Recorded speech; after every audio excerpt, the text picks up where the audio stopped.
Evening. Hello, Hibbo. So, hi everyone. Thanks for tuning in.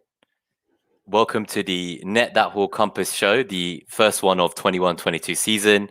I wanted to announce a couple of changes before we get going. So, as you've noticed, it's now being live streamed for the first time rather than just a VOD format. And we're going to be broadcasting at a far more kind of UK-friendly time slot, so 9:30 p.m. every week. I'm Nima, and I'm joined by my co-host and fellow hub writer, Hibbo. How are you, Sean? I'm doing great, Nima. Did you enjoy your honeymoon? Good time? Yeah, thank you. I came back on Saturday, so that was an epic 6-hour drive back and straight to the FPL meetup in London. Best behaviour, I hope? Definitely not.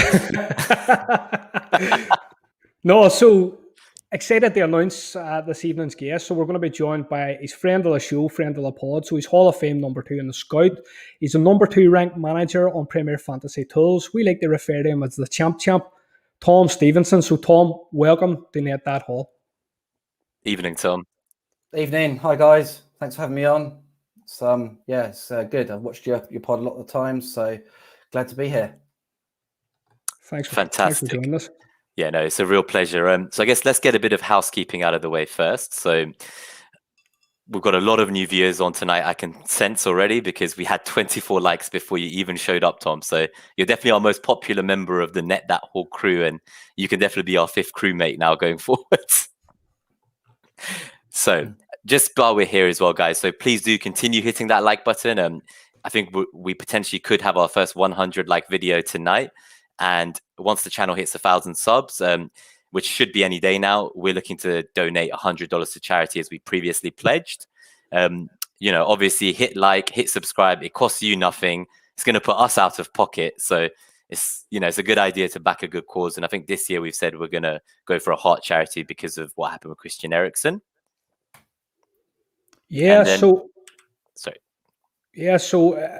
a shout out there for the Money League code. So it's AFG1 XNB. So come on, join the league, and you're going to get to take on today's guest, Tom Stephenson.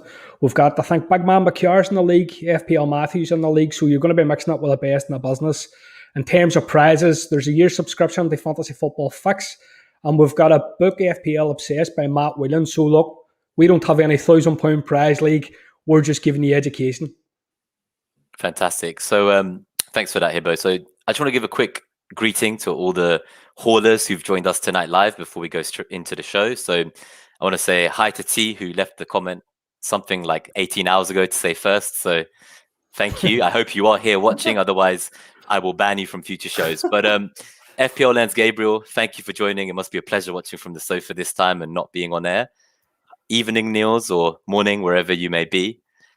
We've also got a few more kind of regular friends of the show here as well. I want to say hi to Blue Danube Guy, Mr. A, Evening, Pato. We've got Kieran here as well, another Mr. Mariner to join us. Who else do we have? So we have another good friend and regular of the show, hi Ramandan. Ramanathan.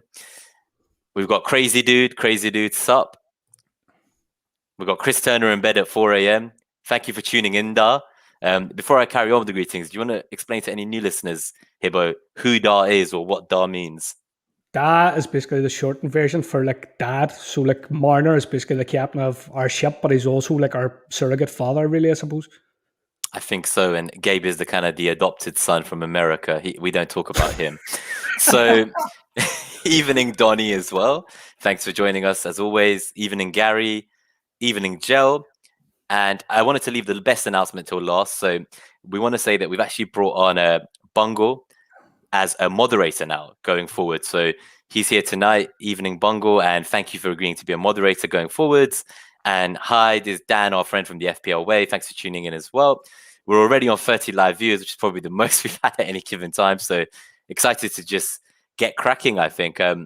So now that the housekeeping's out the way, I just wanted to give you a proper intro into Tom. So I'm going to give you a rundown. So you obviously started in 2007, 2008. I can see that was a year, the only year, in fact, that you finished outside the top 40K, it looks like. So it's a pretty impressive history when you look at the longevity of it. And I guess what I wanted to ask you was, how did you first get into FPL? So kind of what made you to get involved in 2007, 2008? And then what kind of changed in the following seasons to have such a considerable impact on your rank? Yeah, so I mean, it's a long time ago. It makes me feel pretty old, but yeah, I guess right at the start, there must have been some friends who were into it. I've always been into football. I play different like fantasy games, and yeah, I think there were mates at work or something who were into it, and basically I joined and pretty quickly enjoyed it and wanted to beat them and wanted to win the work league, etc. So that's really how I started. But yeah, in terms of consistency, I guess, and yeah, trying to steadily improve over the years, there's a whole host of things. There's not one thing you can put your finger on, but yeah, try and be patient, try and be adaptable. And then there's a host of kind of procedural things that you kind of learn with experience, you know, how to best use your chips, try to minimize your hits, try to think about captaincy. There's a host of stuff that will put you in good stead. And yeah, seems to have gone okay the last few years, but I think you always Fantastic. need a decent bit of luck as well. So I think that's very humble of you. I think we'll kind of shout you out more because I have a feeling you may not be one to want to call yourself an expert, but based on the most topical debates of Twitter today, if there was one, I think it would have to be you. So my kind of looking at your ranks, you've got 6 top 10Ks, 5 top 5Ks as we see on the screen. And I think that's all well and good, but what's truly outstanding from my perspective is these last 3 finishes. So as we all know, FPL has been the largest it's ever been in these times. And historically managers who've been fantastic have struggled in these seasons, and yet you've kind of had a 1800, 300 and 1200 finish in those 3 seasons, despite them being probably the toughest seasons in FPL history. So how is that? Like, I guess, did you do something differently in those 3 years, or did you kind of just play your own game and you didn't really look into the fact that the player base had grown at the time and you just continue playing as you had in prior seasons, but maybe a bit more of that fortune element came about, as you say? yeah, I mean, I'm sure there must be decent luck involved. I guess over the years you get a little bit wiser, don't you, of how to do different things and things that you might take on board. Definitely started to focus more on my captaincy. That's one big thing. Years gone by, it'd be a last minute thing. Look at stuff with 5 minutes to go, panic, just flip between 2 or 3 players. When now I try to plan it a bit more, look at least 3 or 4 games in advance, start to think about who you might be targeting, whether you have an adequate captain, whether you need to utilize a transfer to bring one in. So yeah, captaincy is definitely something that's really important. And I think this year, in the last season, I think I got like 650 points on captaincy, somewhere around that, which is pretty high. And I think it made up for maybe some other mistakes that I made in other areas. So you can really see that if you focus on captaincy and really try to make that, do well in that area, that I think it can really push you forward or cover up, areas where you haven't done so well. And equally, I've probably changed my viewpoint over the years on how I think about the captaincy. I definitely now really try to utilize premiums, try to pick, all the time you're thinking like there's 2 or max 3 premiums that you want in your team that you can pick from on a weekly basis. And those guys are probably 12.5 million.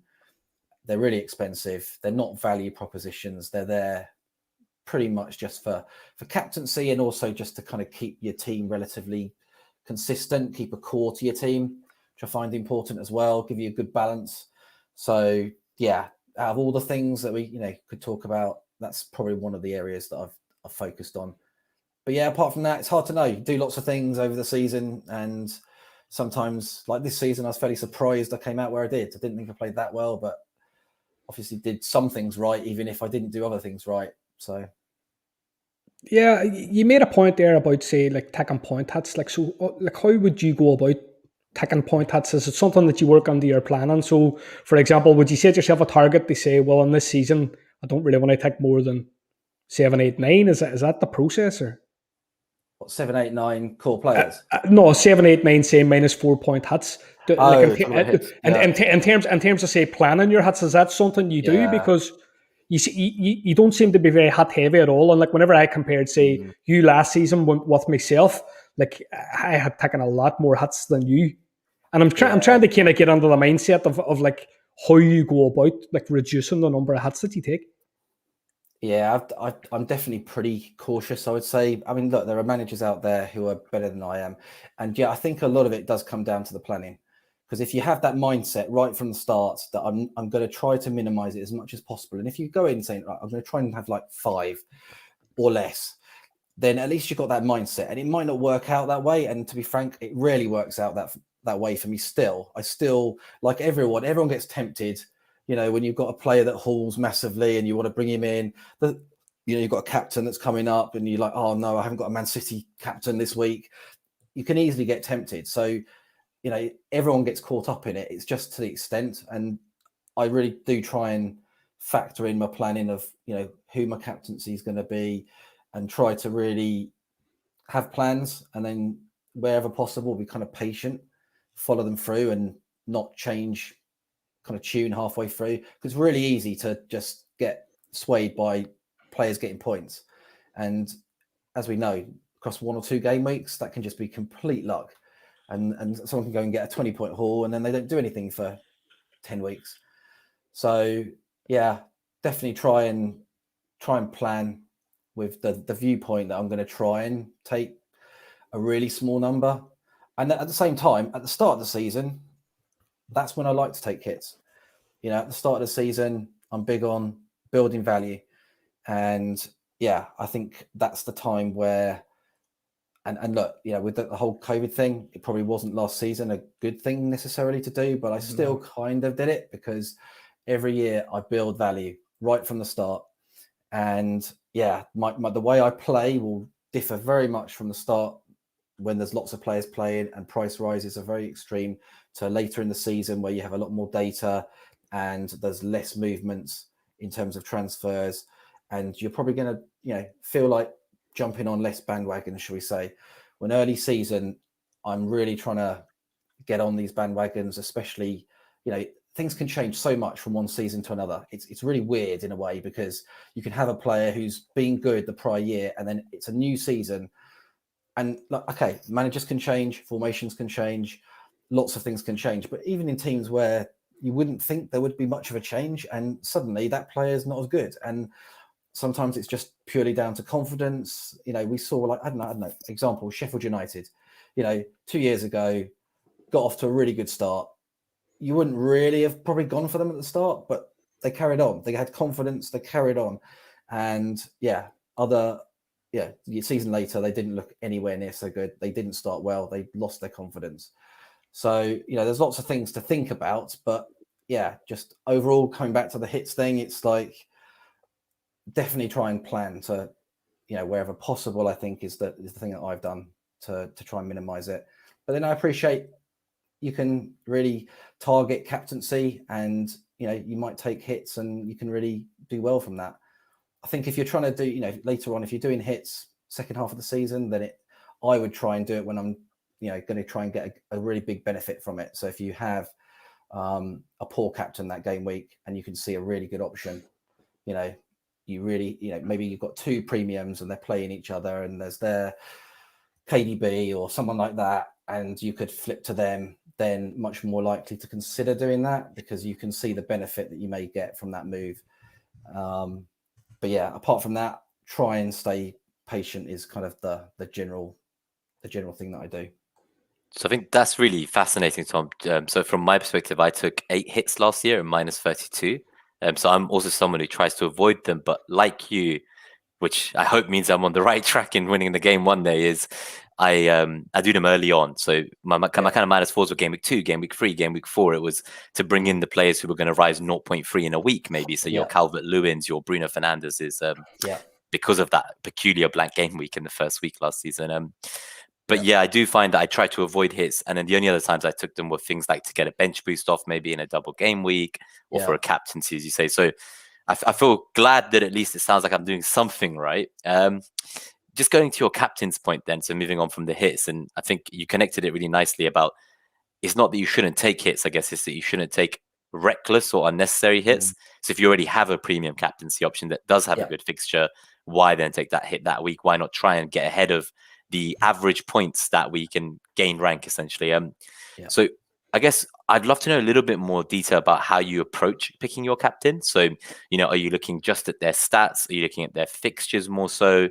You know, what is it that you're kind of doing? Because I know some people, they might have like, say, 6 weeks ahead worth of captains mapped out and they will own those players. So do you kind of prioritize transfers based on those captaincies? Sometimes. I mean, yeah, I would hope generally that I've set up my team well enough that you have 2 or 3, premiums that you can pick from. That would be the aim.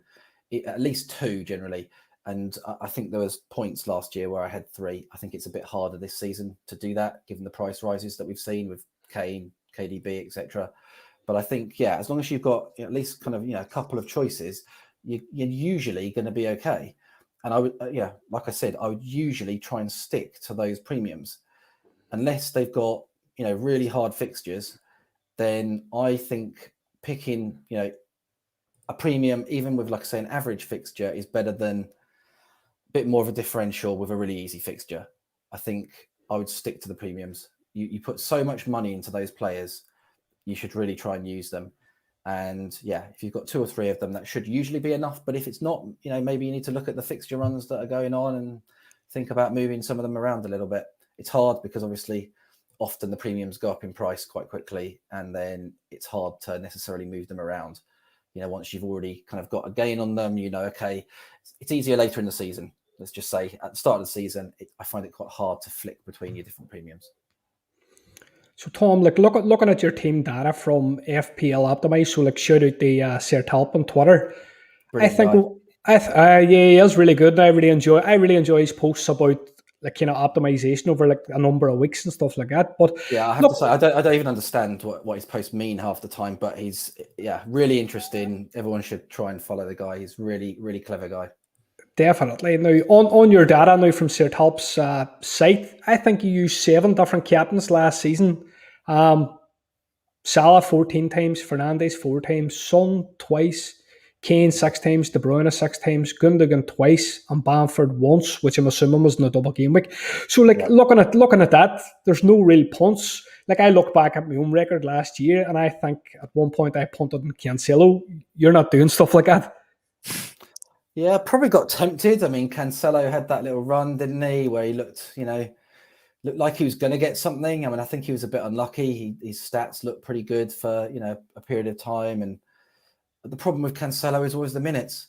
And that's, I try to, as you can see here, try to pick kind of premiums the majority of the time. And then they're usually players that you really feel pretty likely going to play the 90 minutes because the longer they're on the pitch, the more points they should get in theory. And I kind of play it as a stats play, really. I try to think what's the most likely thing that's going to happen. So yeah, I didn't use many captains, and kind of quite surprised actually that I had so many on Kane because I didn't think I had him very, very long. But yeah, obviously when I did, I captained him a few times at least. I think second half I had him quite a bit, but yeah, it's definitely not at the start. Great. So I guess, this kind of fascinated me. One question I had for you was, I think I was listening to your show with The Wire last week, and that was a great episode as well. And one of the things you mentioned was you got onto certain players like Gundogan and Lingard late. And I guess seeing here that you did actually captain Gundogan twice, I guess my question was, do you remember if you captained him in that double game week where he got the 19-point haul? And he kind of, I think he may have maybe missed the second game or something. Yeah, I did. Yeah, I did. Okay, so that was wow. So you're saying you got him late, but you captained him when no one else captained him. Yeah, apart from Lens in the chat too. But I think it was a bit easier then because I think De Bruyne had got injured, hadn't he? So that was the thing. So I didn't have him at first because I was like, even though he's kind of getting decent points, you just think, okay, he's maybe getting a bit lucky.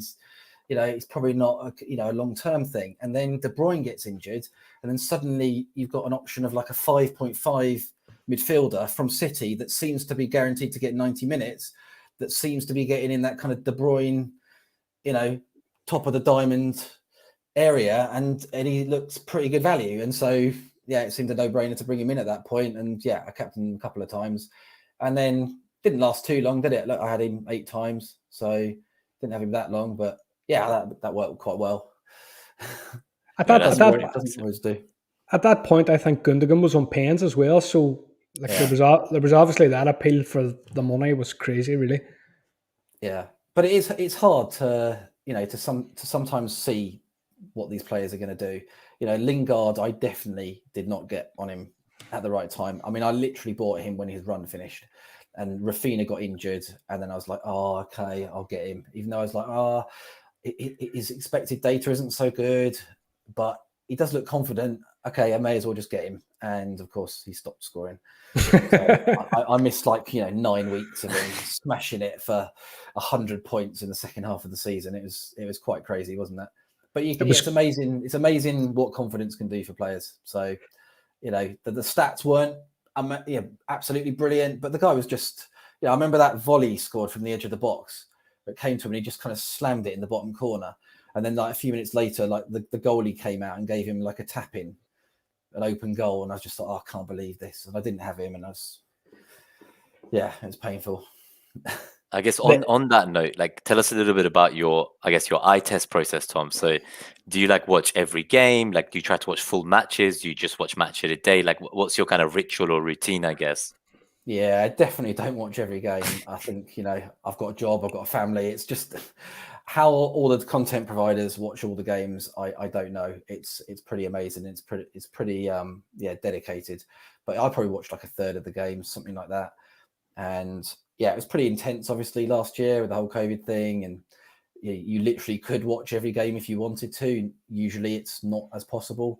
So, I'd probably watch, in a normal year, I'd be watching 2, 3, 4 games over the weekend or something, and then catching up on the highlights. And even when I'm watching the games, I'm fiddling about with the team, tinkering half the time. So, I think last week it was very dragged out. Sorry, last season even, it was very dragged out, wasn't it? So it was a roller coaster of kind of, if you were watching your live rank, it was basically just, there was no point. It was torture. It was just every day there'd be one match at a time, 9 days in a row. I missed the 3 p.m., 6 of them at a time. Your rank goes up or down, it's done. One 90-minute shebang. I guess aside from eye test, the other thing I wanted to ask you about was what kind of approach you have for stats. So is it that maybe once the game week ends, do you dive into the numbers just for an individual game week? Do you look over a longer period, maybe looking back, say 6 game weeks? Are there custom tables maybe that you use? I know there's been a lot of conversation on Twitter about which stats do people use to form their decisions. It'll be interesting to know how you approach that and essentially what you're looking at in that scenario. Yeah, so a few years ago, didn't really use many stats. This season, definitely started to get more into the kind of modeling side of things. Maybe look at FPL review, maybe look at some of the expected data. So it seems like if you use XG and XA, expected goal involvement, that gives you a pretty good kind of view on things. And obviously, if you're not watching a lot of the games, then it kind of makes sense. You can't take in everything. You can go and listen to pods and listen to people's opinions. But definitely the stats help. And I don't have a set routine. I'll after the game weeks are finished, I'll probably just have a little look at a few tables here and there. And you notice a lot of stuff that gets posted on Twitter, obviously. So it's a good forum to see these things. But and in the past, I wouldn't use too many, but I might look at certain things. I might look at heat maps in particular, see what position players are getting in if I haven't seen the game, have a look at penalty box touches, number of shots, things like that. But I think generally XA and XG seem to help quite a lot. Obviously on the attacking players, it's a bit harder on the defensive side of things. You're probably looking more at the team stats for those players, and then also trying to identify the ones that can get attacking returns as well. But there's normally, not too many of those. So whenever you're getting under your stats, you're talking, say, about custom tables here. Do you change the stats you look at depending on player positions? And what kind of sample size would you use? Obviously at the start of the season, we don't have much data. But within the season, what are you looking at? Are you looking 4 weeks, 6 weeks, 8 weeks? Or would you look overall for a bit of better context? Yeah, I mean, often, even 4 weeks, 6 weeks, it's probably quite a small sample size, I guess. And so there's a lot of luck involved. So I try to look at, the last season data as a first point. And like you say, it's really hard. We're at this point in the season. It's like, what can you do? You look at the fixtures for the next season and look at if players have kind of changed their positions and roles, etc. And then you look at the stats that, were there from the prior year. And you try to think, well, is that going to carry on? Is he in a better position now? So hopefully his stats improve, etc. But there's no definite thing really. It's hard, isn't it? Because definitely, I think if you look at the table and you only look at the last 4 games or something, it doesn't seem much.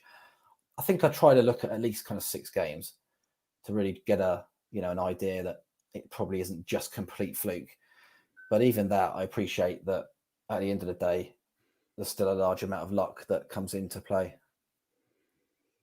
Something. Sorry, go ahead. No, you go for it. Go for it. Do you ever get like a gut feel? So say like you're watching match a day, or like this, like in my better seasons, I had this where like I could sit down and watch match a day or a specific piece of a game, and say I didn't have a premium player, like they're not about now, but you're Agueros of the world, but they might do something within a match, and I would just look at the fixture run that would look great, and I think I need to get on this boy. Yeah, I mean, I guess so, but I try these days to not let the gut feel just take over. I try to keep it, at least base my decisions on something. So like you say there, if there's a good fixture run, that makes sense. If I think, okay, the player looked confident, he looks like he's kind of getting into form, he's going to carry that confidence into these fixtures and they look good, then that makes sense. There's a reason that you're doing it. I try to not just have like I fancy him for next game, without any reasoning. So yeah, definitely try and base things on, a lot of the time based on the fixtures. I think the fixtures drive a lot. Think about Liverpool at the end of last season. They'd been pretty bad across the year, and then they had some good fixtures, and quite a few of us started getting Liverpool players in. You captained Salah quite a bit, and yeah, they obviously had something to aim for as well, something to target, something to motivate them. And a lot of their players, like Trent, for example, who'd been pretty bad, started getting quite a lot of points. So I do think that the fixtures help a huge amount, and it doesn't matter what size club. Even at the biggest clubs, obviously, a Chelsea, their defense is probably going to be pretty good all the way across the season, but you'd rather they have good fixtures than bad. As an example, we're looking at the start of this season, and I'm thinking, okay, when we come to some few of my drafts later, haven't got too many Man City or Chelsea players in my thoughts right now, just because one's the expected minutes, which is a problem, and then secondly, their fixtures aren't so good. And okay, they could do well, probably will do well still because they're good teams, but I'm kind of hoping that you can pick other players that are cheaper, hopefully have a more balanced squad. So yeah, a few things to think about, but Yeah, no, I think that'll be interesting. I've seen some of those draft teams, and we'll wait for those when they come in a moment. But they are very exciting. We have some questions for you on those. cool. Something I wanted to ask you about is I find this as somebody who listens to maybe anywhere from say 6 to 12 different pods potentially in any given week.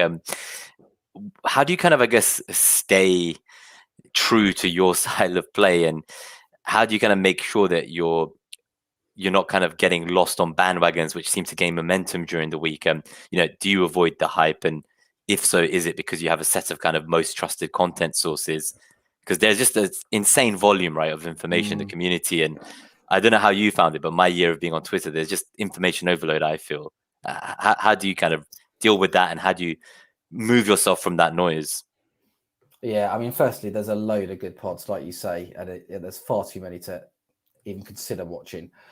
Usually in a week, I'll probably watch 2 or 3, and host of good ones. But yeah, and then on Twitter's really easy to just get bogged down in stuff. There's so many tweets, so many threads, and so many different stats, and people can have a bias towards certain things that they're trying to show. So yeah, it's easy to get quite addictive, and you really spend too long going through your Twitter feed rather than maybe having an actual think on your team and actually having a look at the stats occasionally.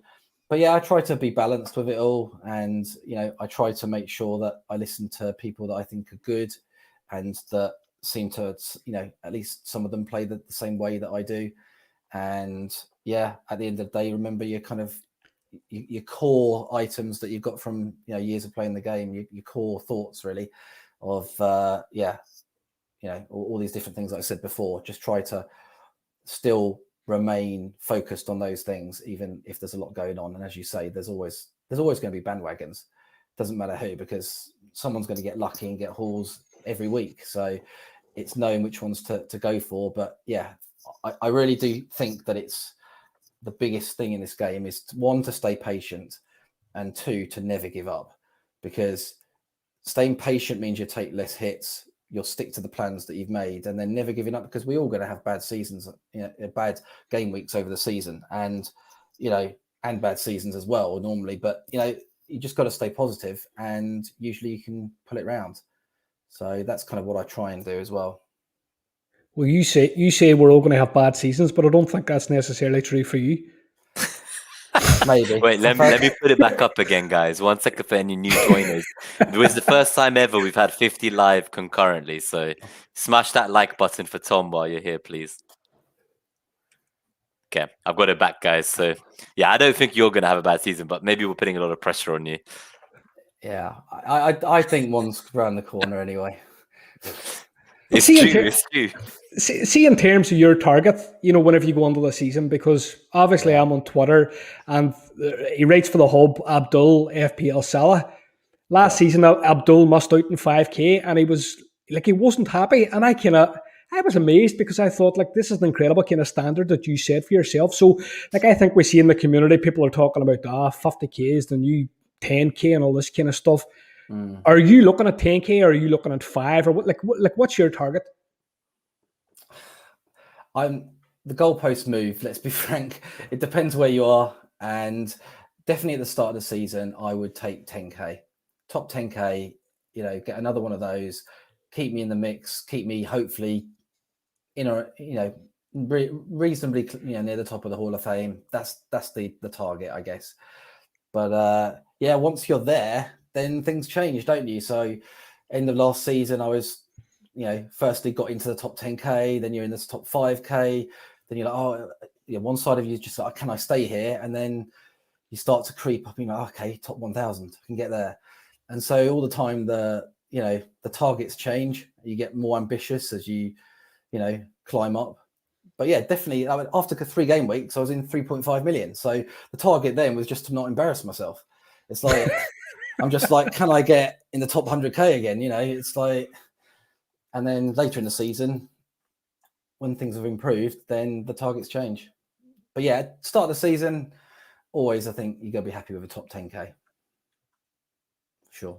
I have a special question from Mariner, who's not with us today, but I'm going to put him under the bus, because I don't want me to get the evil eyes from you when I mention this. But he noticed, not me, he noticed that if there was ever such a thing as a bad season, you had a pretty horrendous one in 2017-18. I guess we were wondering what happened, Tom. Was the baby born? Did you move house? I've heard that line on many pods over the years. What happened in 2017? You came 29k, which by your standards is I guess 1 million by some of our standards. Yeah, I have no idea. I've probably put it to the back of my head, but yeah, I mean, it's not so bad, is it? But yeah, I think there's quite a lot of luck that comes into play between getting a 30k finish and getting a 10k finish. So I don't get too distraught at that, but yeah, just try and aim for the top 10Ks really. And then if you finish just outside, as you can see, I finished just outside a few times, especially early on. Definitely focus, being near the top of the Hall of Fame and some of these other sites, I suddenly started to focus a bit more, and you really try and push right to the end of the season. And that definitely has helped.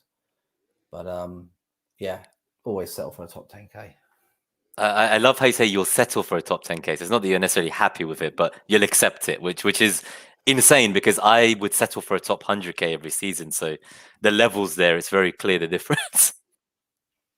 Yeah, you still need a lot of luck. I'm sure I've just got pretty lucky. Definitely those last few seasons.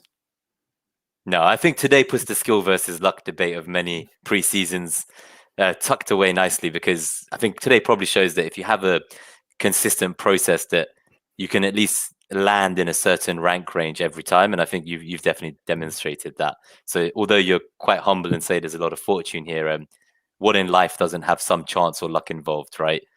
Yeah. So it's not like this is the only walk of life where there's luck involved. I know something that, again, you were kind of mentioning earlier, I'd love to know a little bit about is, I want to know more about your process once the game updates after the first game week of the season and once the deadline is done. So, there's obviously that kind of 1 hour where you can't get to the site. When it opens, I do a bus team. Hibbo actually religiously refuses to even use the term, let alone set a bus team. So what's your process game week to game week? You've already talked about how you watch games and which stats you look at, but You know, do you go early for price changes? Do you wait till late for as much info as possible? I guess, yeah, what are your rituals? Yeah, I definitely set the team straight away. I think that's the normal process. I'm like, oh yeah, what happens if something happens here, something bad? Then at least I've got my team ready and my captain picked, and equally, I think it kind of focuses, your thoughts then for all the games that are about to happen, where you're thinking, okay, that's the team I've set for next week. So, is there a problem with that? Do I need to think about my captain? Straight away, you're like, that's the captain I've now picked. Do I need to do something here? Can I watch some of these players? I mean, you're going to watch them anyway, but in particular, you might focus on your captaincy pick and things like that. So I think that definitely helps. Just immediately setting your team. So yeah, that's definitely how I'd address things. And then as I go through the game week, I'll be fiddling around loads with my team, trying to plan little things, and goals go in and you change your mind, and it's hard to just make yourself not do anything silly, isn't it, at the time of the games. And yeah, generally I'd say my kind of view on it is try to get as much information as possible. It's fine playing around with the thing, but wherever possible, especially if there's more games in midweek, try to get through those games. And if you can make it to the press conferences at the end of the week, then you've done really well. But early in the season, that's not always possible. Like you said, Nima, start of the season, the price rises really extreme. You can see players literally they go and get a brace, they'll go up 0.3 in that week. If you decide you need that player, you've got to act. And if you don't, you're suddenly by game week 10 or something, you'll be 2 million behind what other people have got. So it's a difficult thing of knowing what to do.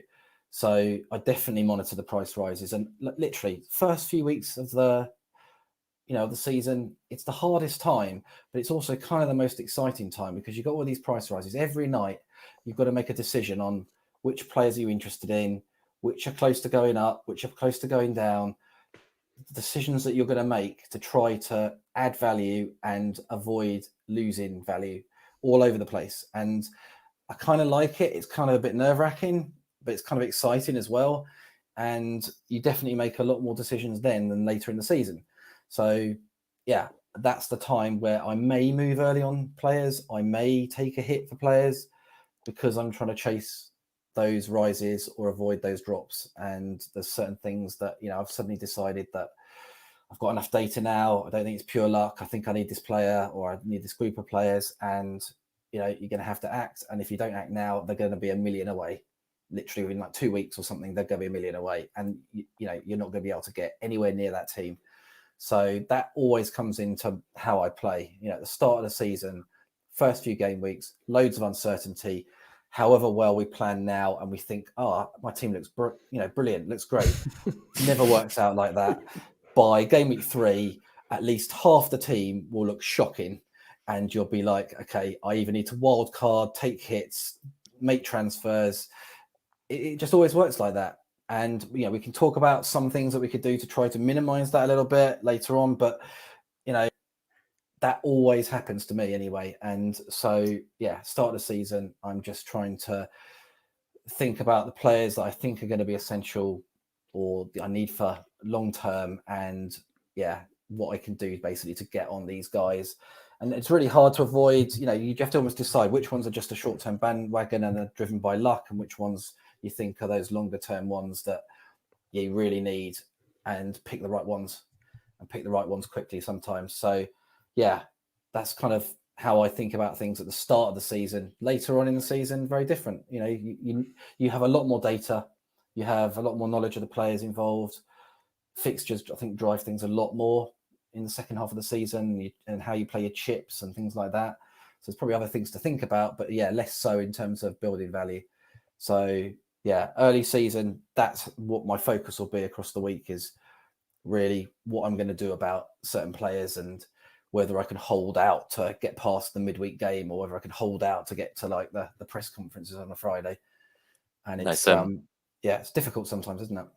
Hibbo, just want to add something before we move off this exact topic, because actually this is very much in line with kind of my weekly article for Fantasy Football Hub. So I write about kind of the transfer trends and I analyze what's happening. And you are very right. I think in those first weeks, you see the most active player base. So there might be, 8 million players playing, but the reality is there's maybe only 4 million of them left by the second half. So the price changes are especially volatile. There's more casuals playing, people who may later quit. They see someone score a brace, as you say, and they will rise 0.3. So it is an exciting time. I agree with you. And it's my favorite time of the season because it's like Christmas. And every night I'm there just like staring at the prices, proving what stats nerds we really are here. But, I guess the other thing is I agree with the waiting for as much info as possible. So a couple of seasons back, I brought in Ibrahimovic for a double game week to captain him. And then he got his ACL injury in a Champions League game, and I took a -4 to sell him again. So, sometimes later in the season, you need to maybe just hold your nerve a bit. But early on, when the Champions League hasn't even begun yet, and those prices are that volatile, you should do it. And then the other thing I'd say is there's 3 points where we see the most people drop off from the game, and the transfers significantly go down. So it's kind of just before game week 4, game week 8, and game week 12. And that coincides with the free international break. So I found historically, if someone has a bad game week 3, they just won't come back after the 2-week break and they'll never log in again. So, and that happens with every week just before international break. So I think if there's one big takeaway for me from you here is that historically I was a bit worried that maybe I was being too aggressive in those first 10 weeks or so. But actually, if there's a time to take hits, it's probably then. Yeah, absolutely. Yeah, and I can't stop myself doing it. Even with the COVID impact, probably behavior should have changed a little bit, but I still took hits at the start of the season. It's just kind of so ingrained that that's the process you use. And maybe middle of the season I was a bit better, but I still had game weeks where I got out like 8 players. So, some of these things, you sometimes pay a penalty for it, but it's a hard thing to change the way that you play. So I'm interested to know, like in terms of like your chips and your wild cards, what route did you take last year, and did you consider them to be successful? Because you're saying that you started particularly badly. You were about 3.5 million. Yeah, you did well in captaincy. You reduced the hits. I'm interested to know how the wild cards and the chips went. Yeah, I think I'd say pretty poorly overall. So I guess the thing that I did well was the early wild cards. Game week 3 had a bad team, had Dele Alli in there. He looked good at the end of the prior season, then wasn't played. Havertz, Werner, all the usual suspects that quite a lot of us got onto, and just decided pretty early on that I'd got a bad team and a handful of players that I decided were kind of long-term holds, such as DCL, such as Bruno Fernandes. Didn't have these players in my team. Martinez, another one. And I just felt that I had to act straight away. Otherwise, some of these players were going to just be too far away from me. So I used the early wild card, game week 3, and that really helped me push on pretty quickly. So pretty much from there, it was a pretty sharp fall. So every week I was dropping, a few 100,000 places from the 3.5 million that I was at.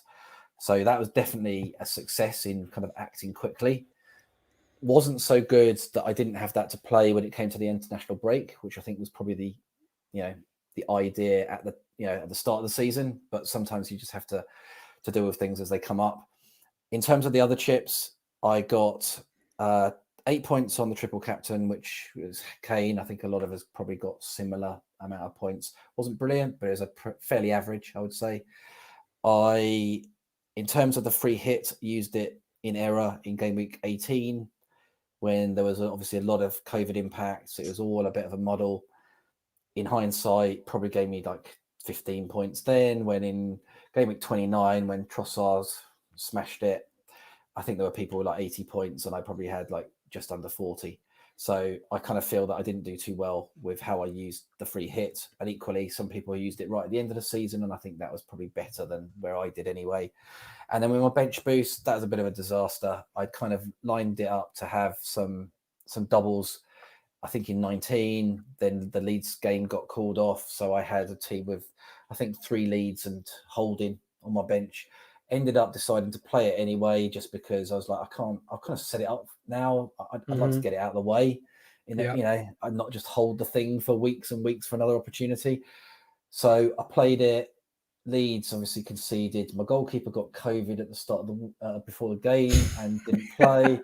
And I think Rob Holding was my saviour. I mean, I think I got like 9 points or something, but it's only because of Holding.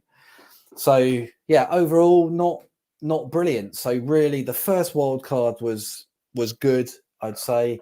Second wild card was probably about the same as everyone else, and the triple captain about the same as everyone else. And then in terms of the free hit and the bench boost, pretty bad. So I kind of rate it a 3 or 4 out of 10, to be honest. Well, so I guess that's really interesting. Do you feel that there's an overemphasis then, perhaps in the community anyway, around the importance of chips? Because I guess, as you've just kind of shared with us very kindly, you had a slow start. You were 3.5 million. The chips weren't exactly that successful, and yet you still finished outside the top 1K just. And obviously, that's a lot better than anyone else here. So, do you feel that there is maybe an overemphasis on their importance, or did you just happen to make all the other decisions right last season? Yeah, there possibly is, but I still think it's just a component of the season, isn't it? So even if it's worth 2 or 3%, the game is about, you know, marginal gains over the whole season and trying to just take the advantages that you can. And for me, I always like the chip usage. I almost wish there was more. It's a time where usually in most seasons, I do quite well out of playing my chips. I don't think I did particularly well last season, but yeah, generally I think it's an opportunity. You know, it should always be seen as a possibility to move up if you get things right. It was just made far more complex with the whole COVID thing. You know, the amount of double game weeks that we had was just a bit of a nightmare. So this year, if I'm correct on this, I don't think there's an international break. I think it's when all the teams have internationals anyway, so they get like a 2-week break, and I think it's when the African Nations Cup's on and a few other things. I think there's the games in South America as well. So some players will be away from some clubs, but I think a lot of players won't. They'll naturally have that 2-week break with an international break anyway. So I'm kind of happy about that in a way. I can't mess up my free hit this time. Do you like the chips that we have now? So I remember there was the all-out attack, and I used it one season, and my 8th attacker didn't play, so I ended up playing like a normal 3-4-3 anyway. I hated that chip, I'm not going to lie. But how do you feel about the current chips? Because there was the limitless chip, wasn't there, in the Euros fancy over the summer, where that was pretty exciting, and I would have loved to see something like that. Yeah, that was quite good. I think I'm quite happy with the chips we've got. But yeah, you're right. The limitless chip was quite fun, wasn't it? I don't think I for used sure. I did play the game, and I don't think I used it in the right one. But still, it was good to, you know, fiddle around with your team, be able to pick anyone. It was kind of a nice thing. So yeah, I wouldn't mind if that came in. That would be something else to plan for. But yeah, chips generally, I like them. I wouldn't mind a couple more. It's yeah, I think it's something that the players that play, you know, fairly seriously and want to do well, I think you can get ahead of all the casual players from those chips. So it's an opportunity, I think, if you're really involved in the game. So in terms of chips, do you see that the chips is always to be used around double game weeks, obviously? Not absolutely, but generally, if you look at the likelihood of, you know, what players are going to do and the points that you can gain, it just kind of works out like that. So, you know, obviously your free hit is normally best for a blank game week. And yeah, if possible, in prior years, I'd always try to match up your bench boost with a wild card. That always seemed to make sense. I think your triple captain, again, should probably be a double, you know, but you're probably going to have a lot more choice. There's normally at least a few sets of game weeks where, you know, teams have doubles. Just sometimes it might only be a few teams or one team, you know, one set of games. So, you know, you might only have 2 teams to pick from. So, but yeah, you can normally have a greater choice. With your wild card and your bench boost, you normally need a pretty good selection to, you know, you want to be able to fill your team with, you know, some weaker, some cheaper players, shall we say, and then some big hitters. So yeah, I think you need to wait for the big game week. That's normally, you know, kind of what, game week 34, 37, somewhere around there. Read Ben Crellin's spreadsheets, work out which one, what tactic you're going to use. So yeah, that's I think big shout out to Ben process. Crellin, right? On that note, like there's probably not a bigger legend in the community. Yeah, everyone uses his spreadsheets and his his viewpoints. And look, sometimes there'll be 2 or 3 ways you can go, and it depends on your team. It depends on lots of things. That there may be just you make a call that you go a certain way rather than another way, and it might not always be the same as everyone else. But yeah, generally there's only a couple of options, 2 or 3 options. When the season just gone, let's be honest, we didn't have a clue what was coming. So you were like, okay, so we've got, doubles, blanks. Do I use it now? Who knows what's going to happen, in 5 game weeks, never mind at the end of the season. So it's a really hard one to assess, wasn't it? I think it's funny you say that. So I actually think that my little hunch is that the official Premier League themselves, they would go to board meetings and pull up Ben's spreadsheet and say, guys, so we have no fucking idea what we're doing. Should we copy this guy? He knows what he's doing. He knows what to do. And I genuinely believe they just copied him and ripped him off the entire season. I have zero doubt about that. I promise you. That's my hunch. Yeah, he should be getting royalties, let's be honest. So, yeah. Yeah, I know they stole his idea and took credit for it. As the football world has many hands and many pies. Yeah. I guess moving on then, I know, Hibbo, aside from chips, I know you were quite keen to find out a little bit about Tom's thoughts on ownership, weren't you? Yeah, so I'm kind of conscious of like how conscious are you of like player ownership and say like effective ownership whenever you're looking at your captaincy? Are you looking at somebody as like a big EO player as being a risk to your rank, and would you side with them just to kind of protect your rank, or what's the process there?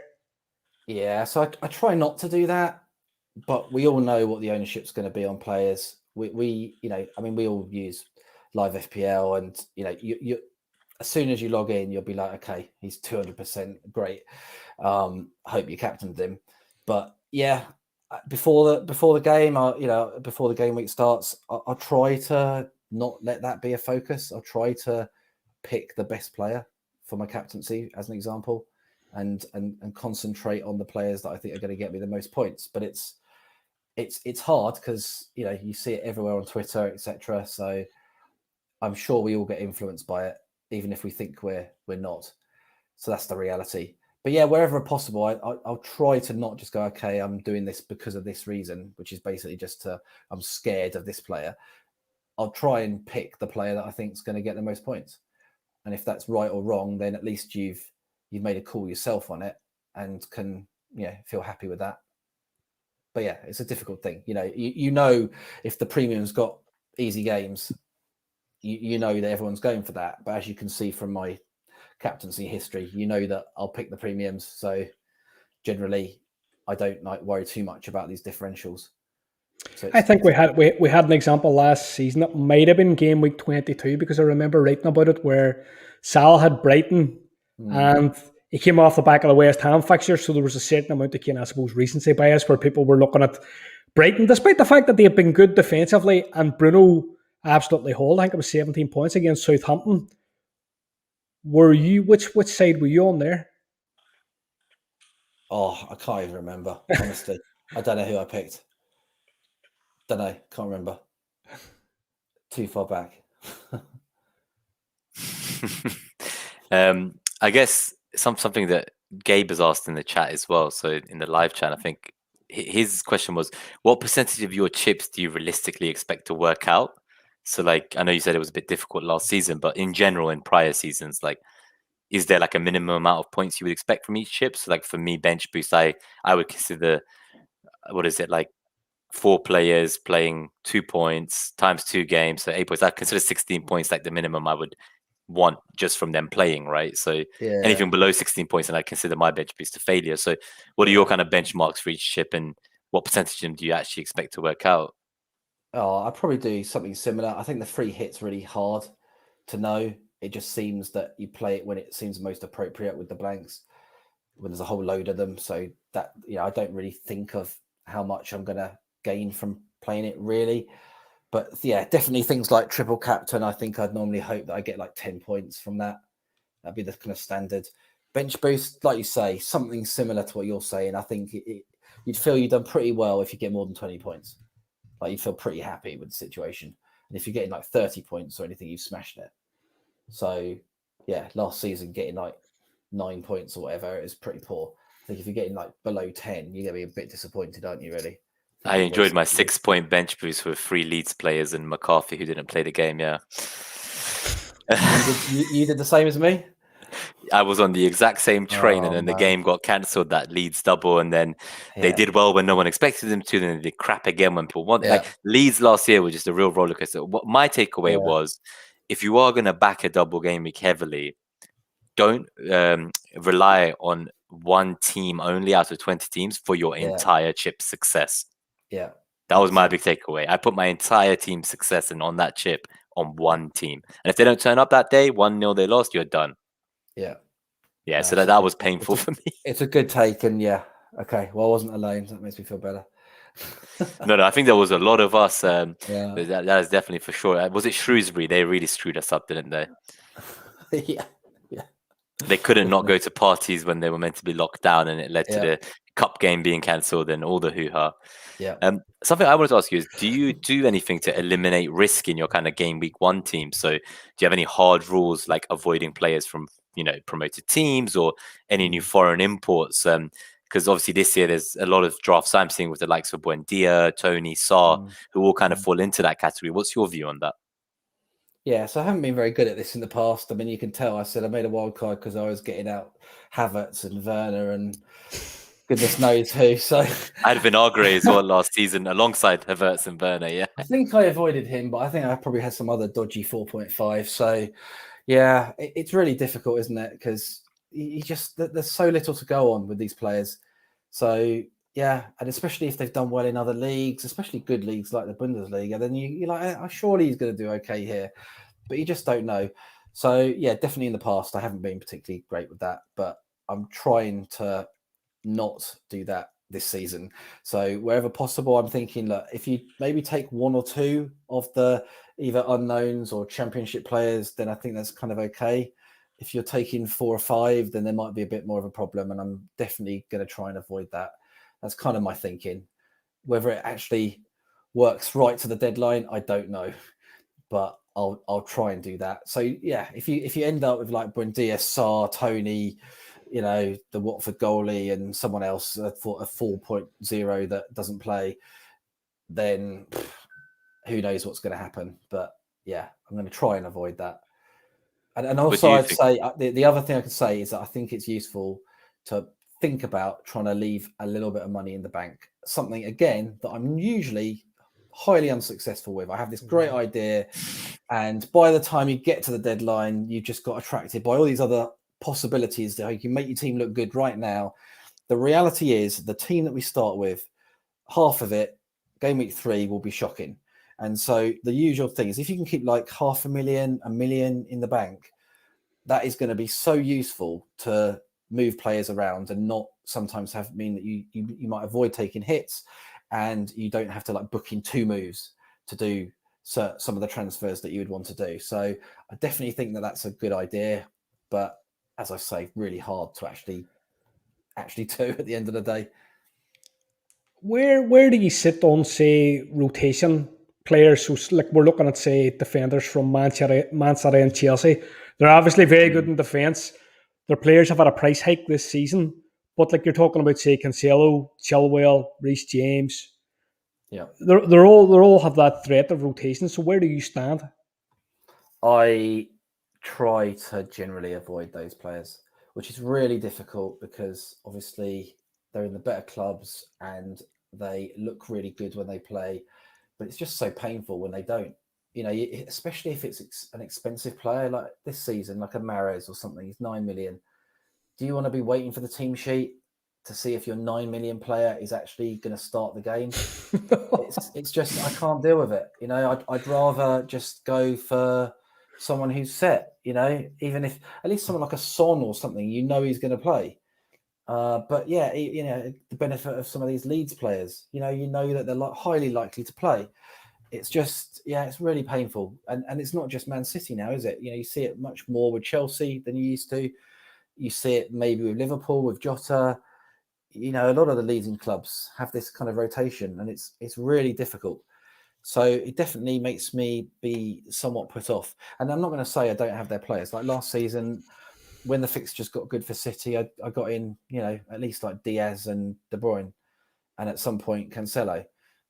And yeah, did pretty well. And obviously Diaz looks like he's the one that most of the games he's going to play, and he's going to play 90 minutes. And so, yeah, he's kind of a set and forget. But this season he's had a price rise. He's 6 million. He got 142 points last year. Is he going to repeat that? Probably, but is that enough for 6 million? Don't know. There's other options, I think, when you look at that kind of amount. Yeah, you're almost hoping that someone at 6 million is going to outperform and get you 160, 170 points.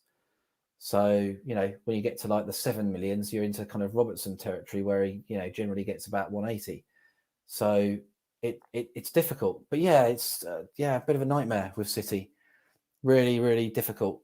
I mean, I think if De Bruyne is fit and they've got good fixtures, I think he's kind of the obvious one because he plays most of the games and he's so good when he plays. He's got such kind of high expected goal involvement. You kind of almost accept the odd benching from him, probably come on. He could still get, do some damage in half an hour. He's that good. But yeah, it's really difficult. Your Fodens, he's 8 million, Mahrez 9, Torres 7. You just don't know which ones are going to play, do you? It's a lot of money, isn't it? Last year, I remember I thought Greenwood and Foden could be fantastic bargains when we saw the price reveals. But again, it was the issue of them actually playing or when to get on them. Just moving away from FPL for a second, I want to call out Hibbo, who's being insulted in the chat for having no plants in the background. So we have Amund here, who is father to many plants on Twitter. And thank you for shouting out me and Tom and saying that we've both got it covered. We're really happy about you noticing our plants. Thank you, Amund. Come on, Hibbo. Oh. I think I'm going to have to get a green screen.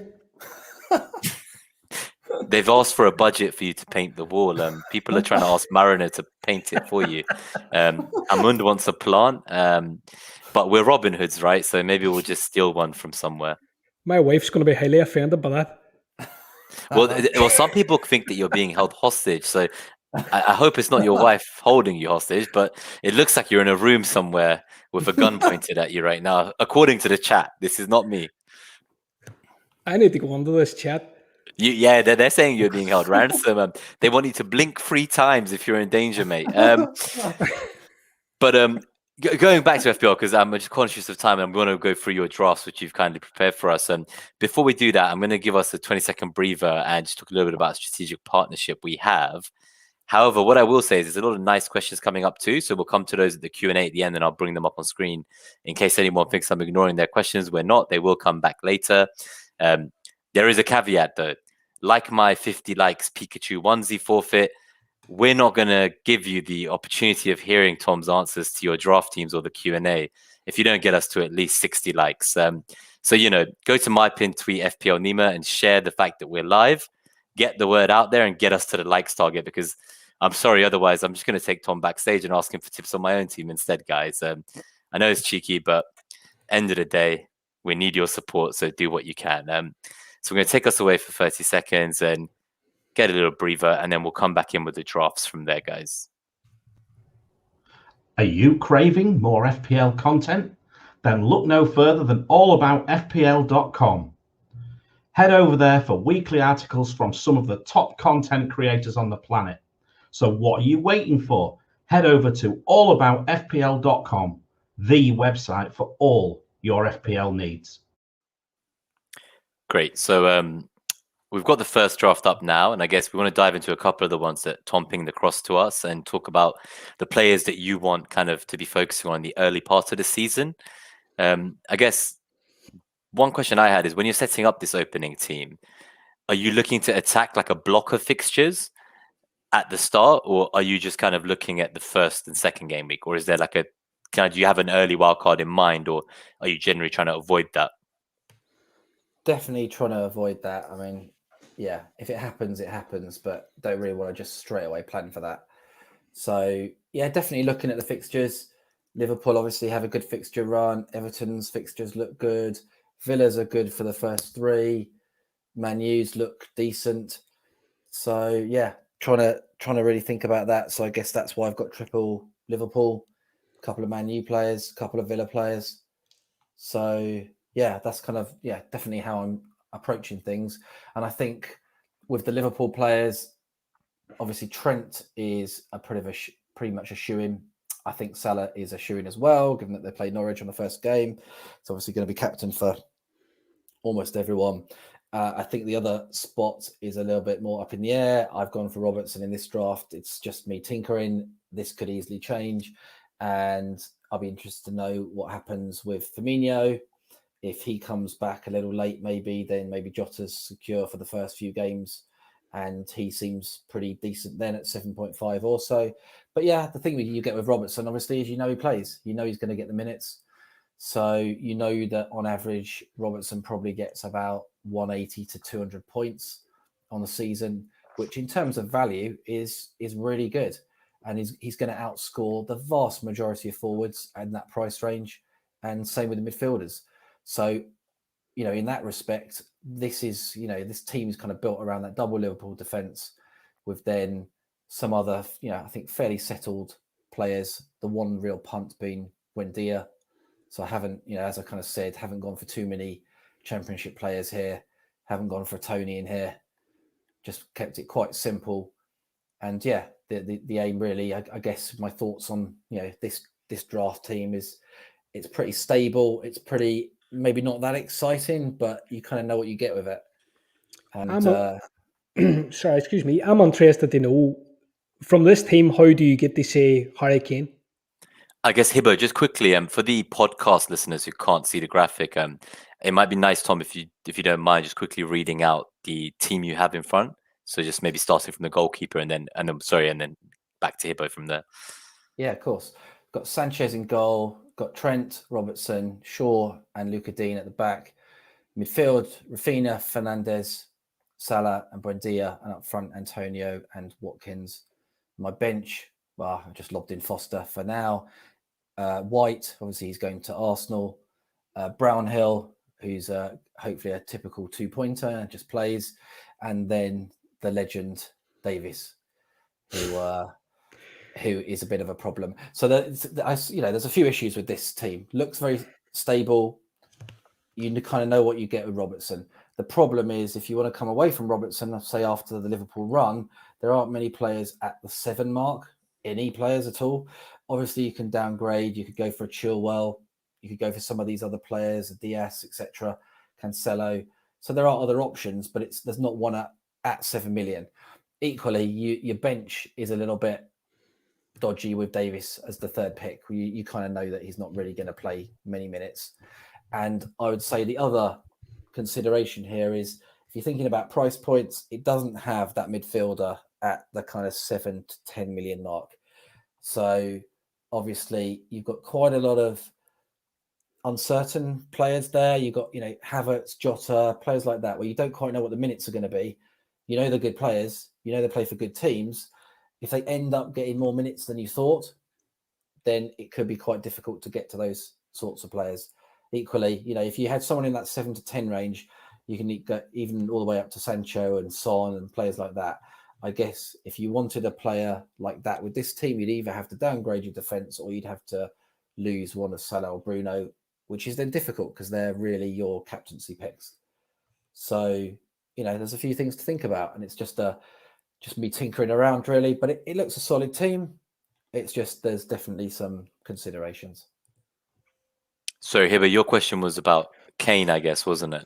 Yeah, no, I'm just kind of interested to know with this team, if we're looking at Harry Kane and we're thinking, is he potentially going to go to Man City? How would you get the Kane if that was the case that he made the move? Or yeah, so I mean, I've got a Kane draft to show, I think, but yeah, with this team, basically you're going to have to downgrade either Robertson? Salah or Bruno. No, one of you. It's got to be Salah or Bruno, really. None of the others are going to get you to Kane, I don't think. So not unless you decimate your team. I think it's hard to have the 3 premiums this year, given the price rises we've seen. Kane's 2 million more. He was 10.5 last year at the start. I know he went up loads, but it's 2 million more straight away.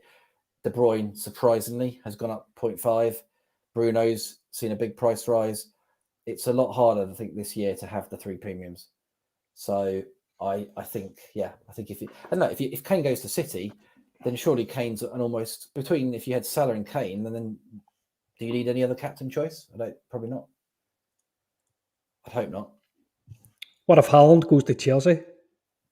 Yeah, I mean, How much do you think he would cost, I guess, as well? Well, Would I've he be- seen people quoting this kind of ridiculous stuff for Haaland. They were saying if he goes to Chelsea, it'd be like 10.5 million. I was like, what?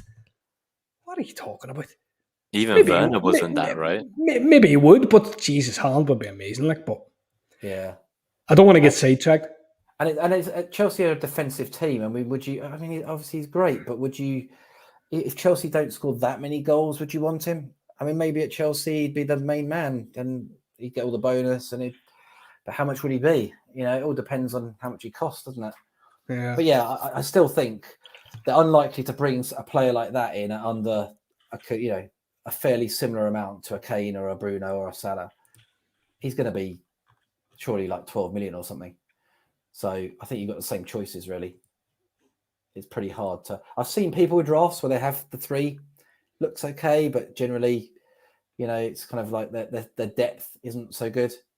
And I think if you're only going to need 2 players for captaincy, then the rest is value. And I don't think you get the value from having loads of premiums anyway, and especially not if they're really expensive. No, I tend to agree. Do you want to just flick on to the next slide there, Nima, now, and we'll look at that? Yeah, we can look at the next draft. Yeah, let's do that. So this one's Sancho, obviously. So this is Bruno. I think Bruno started that trend last year. Bruno, you seem to have KDB on there for the game week 2 captain, I'm imagining, and here you kind of step down to just the 1 premium and Shaw. Yeah, Or sorry, Trent. Sorry, for defenders. So I mean, I wouldn't class the defenders as premium anyway. I know what you mean, but I kind of they're not players that I would ever captain. So they're expensive, but I don't kind of regard them as the premiums. But yeah, here I've dropped Robbo.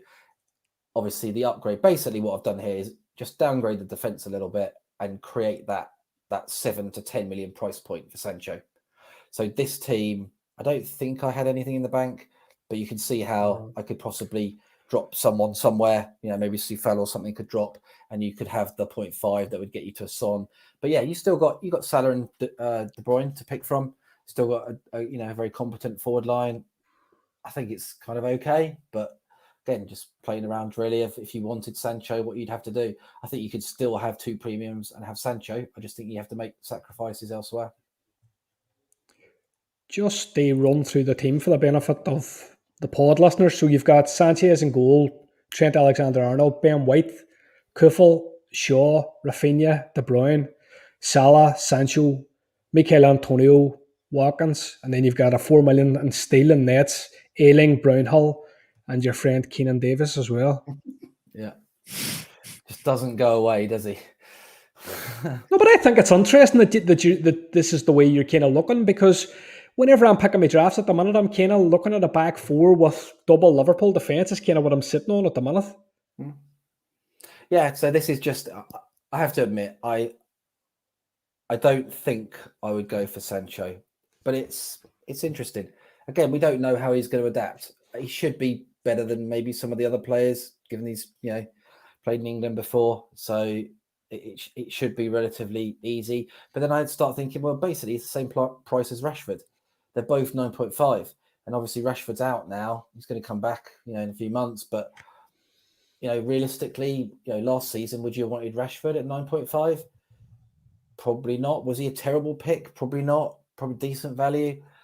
So I think the point with this structure is it enables you to easily move to all those other players that we mentioned. You can move to your Mahrez's or Foden's if they seem to be getting more minutes. You can move to your Havertz if he's, for Chelsea's good run. You can move to Jota. You can move to Son. That's what that price point in midfield enables you to do, which the other structure definitely doesn't. So I guess that's just the consideration, really. Sorry, I'm just replying in the live chat. We've not had so many live viewers before. I think we had over 60 at one moment concurrently. So it keeps climbing, and we're on 62 likes. So I will let Tom do the Q&A, but Hibbo is going to be held ransom till 100 likes. So hopefully people will let you free, and you can go back home to your humble abode later, Hibbo. Otherwise, you're kind of stuck. Others have said that you're apparently being held ransom till you do 100 live streams for Mariner. Your DAR is holding you hostage. I think that sounds about accurate. It does. It does. I guess something I wanted to ask you here, Tom, just about this team is, Yep. firstly, I really like the De Bruyne and the De Bruyne inclusion, but then also I think Antonio, that's an interesting one. He's obviously looks like he's in form. He's scored a brace in the preseason game earlier. We also know he has kind of the glass hamstring. So Yep. is there like an exit plan there as well? Or is that someone who you would go near? There's kind of a good range of players in that 7.5 striker area right now. And I'm finding it really difficult to actually just pick 2 or 3. So how have you kind of come to this? Because I see Watkins is in pretty much most of the drafts. And then obviously other players kind of come in and out, such as Antonio. Yeah, it's pretty difficult, to be fair, isn't it? And I think the good thing is that there's a host of players around this price point, and you can really kind of take your pick. But I take on board what you're saying, Antonio. We all know he has great stats. He's a really good player. I personally really like him. I think he offers a lot, and I think at 7.5, I think he's still quite reasonable value. So yeah, that's kind of my thinking. But I appreciate you always have to be aware that his hamstring could go at any point. But at least there's a lot of other options around. So if he gets injured, or even if, you know, we don't know what's going to happen with the Europa League, you know, is he going to, surely they're going to have to bring someone else in. They can't have him playing that as well. Otherwise he is going to get injured. So, you know, is that person going to... That's a really interesting dimension, isn't it? Because so, of the evenings on Thursdays every week. Yeah, exactly. You can't have Antonio playing in those games. Surely you've got to bring in another player just to play those games and just rest Antonio for the Premier League. That's what I would do, and say, look, you're the main man. These are the games you're getting. Rest up in the week. Just go mental at the weekend, and you know. But who knows? We don't know what's going to happen. They could bring another player in who becomes good enough that, you know, suddenly they either playing 2 up front, which obviously I think would reduce his appeal a little bit, or starts taking maybe some of his minutes. We already know he sometimes gets taken off after like 75 minutes when he's absolutely exhausted. He always grabs some part of his leg, doesn't he? And you see him start limping at some point, and you're sort of like, oh shit, he's getting subbed. Like, you think he's down basically when you're kind of relieved in the end when he gets taken off. You're like, okay, he can go again next week. Exactly. But you know, it's still 75 minutes. You're still missing out on 15 minutes where you could get goals. So, you know, that's what you have to live with him. But his stats are great. So I guess what I would say then is that it seems like this is the ideal time to have him before the Europa League starts. I think Ramanathan's saying in the chat that if you are going to go for Antonio, then go for him now, really. They've got good fixtures, haven't they? You know, look at the starting 4: Newcastle, then Leicester. Okay, that's tough. Palace, Southampton. I mean, that's not bad at all. 3 of the top, you know, those first 4 are good. So yeah. I think the other thing about Antonio, right, he's very explosive. So I remember I captained him when he got his 4-goal haul the season prior to last, and that was my bet. Yeah, that was so I finished 1,102 overall that year, and it was pretty much captaining him that week, as well as also captaining Aguero for 20 points before anyone bought him. So those 2 captaincies made my entire season. I remember.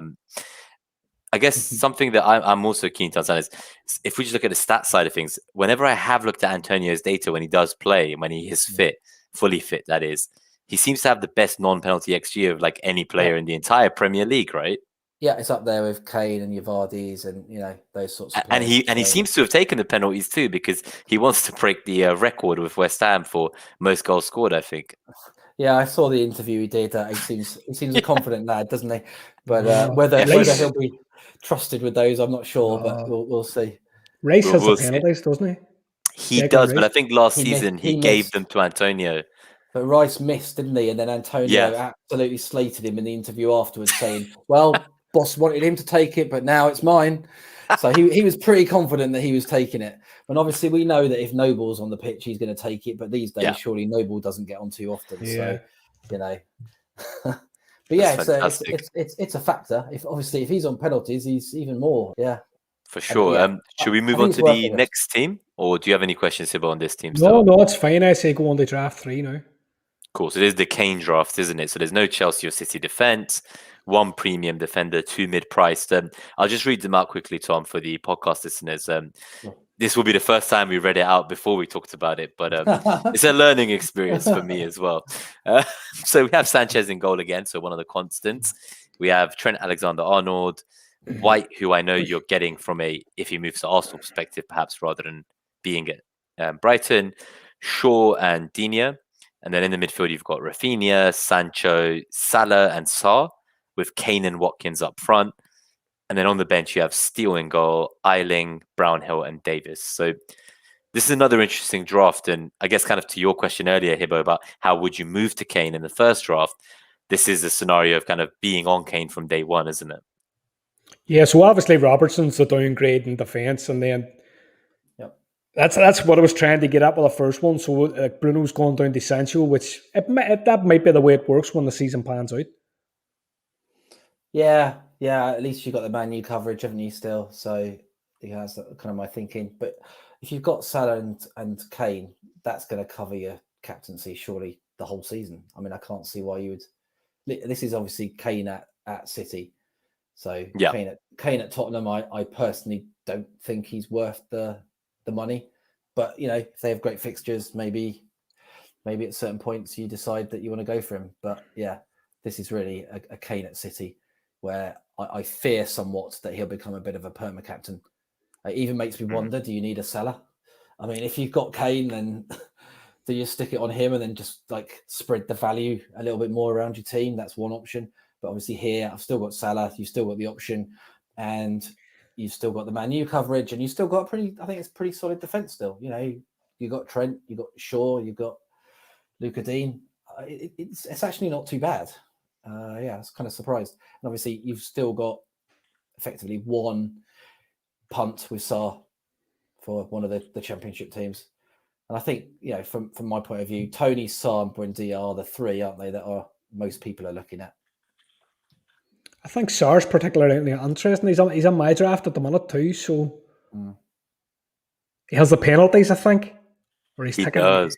He's took one in pre-season as well, I think, so could be good. Does Deeney play? I don't know. Have you seen how many forwards they have in FPL? I think they have about 40. 7 or 8. 40. If Deeney plays, though, surely Deeney takes the penalties. I mean, I'll be amazed if he doesn't. But yeah, you would right. think so, yeah, surely. Who plays, though, so... Yeah, but that would worry me a bit. Like, you know, even is Sarr going to have reduced game time as well? I mean, if they've got that many forwards and attacking players, that would maybe make me a little bit concerned. So, yeah, I mean, Sarr at least has the history in the Premier League. I always remember that goal he scored against Liverpool. I think he got a brace, didn't he, when they won 3-0 and broke the unbeaten. I think they were unbeaten until that point, and then they went and won 3-0.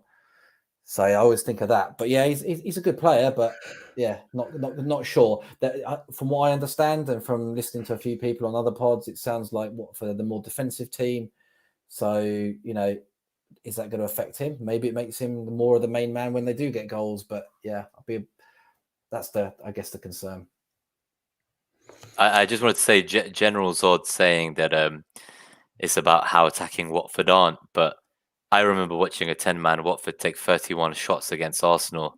So, yeah, that was the last time they were in the Premier League. Maybe that's just a damning view of my own club. But anyway, painful times. I guess the other question I had for you actually on here is, I have noticed you always have the 4.5 mil kind of striker and the mid. So is it that actually when you are drafting for Game Week 1, you're trying to get a very strong start? And I know you mentioned you would like to save some money in the bank, but in reality, you're almost kind of prioritizing the 11 very much so. And then you've got kind of the one decent 4.5 sub in Eiling, someone who's like a fullback, they're attacking, they're a bit exciting. But then you've got the steady 2-pointer, the honest work of Brownhill, as you say. Yeah. So you've got guaranteed at least people to come off the bench. But it very much seems like all your budget in every draft is very much just in the 11. Yeah, I think that's fair. I think this draft has 500,000 in the bank. So you can go Sancho to Son, for example, which I would probably consider doing. So I think that gives you a few options by just having that tiny bit in the bank here. But yeah, you're right. Generally, and I think that's the way I've kind of played it over the years, is that, you know, the COVID year was probably a bit of a one-off and you needed a bit more depth on your bench. I think usually you try and get as much into your first team as you can. And look, the reality is does it matter too much whether you have no player or you have Brownhill coming off the bench for a 2-pointer? I mean, it's not the end of the world, is it? you're not really expecting him to get loads. So No, that's good. I guess, Hibbo, do you have any questions on this one, or are we ready to move to the listeners' kind of teams that they sent in advance and getting Tom's scoring of those? Yeah, happy enough to move on. We'll just flick through those nice and quickly as well, I think. Yeah, so I think, Tom, just for your perspective, we're really looking for like a kind of a score out of 10 from you, and maybe like just one sentence about what you like and dislike about their team. So don't worry about giving too much in-depth details to them, because there's a whole Q&A after where the live viewers, I think, would love to interact with them a little bit. So we'll let you rattle through those. Just before we do that, there is one thing which I'm going to show. So I will say #ad. In case anyone doesn't know, the channel has teamed up with Fantasy Football Fix officially, and in the YouTube description and pod description, there is our affiliate link to get 65% off as a new member. They've got great notifications, as well as an app that will give you kind of price change notifications, as well as other stats and transfers you can look at from the Elite 11, which I'm sure we'll talk about in the Q&A, because at the meetup I went to on Saturday, that was a big talking point about, is it cheating? Is it not? Shout out to Nick Triggerlips, who wants them all banned for doing team reveals. But Triggerlips. I hope he doesn't unfollow me, because he only just followed me today. But going back to the ad, guys, I actually use Fix for all of my transfer trends information. So I always look at their price trends to understand what are the combinations of moves. So rather than just who's being brought in and who's being sold, I want to know, well, 60% of Bruno sales are going to Salah, 20% to Son. I like to kind of actually see the split of where those moves are going and see what the top 10 combinations of moves are in any given game week.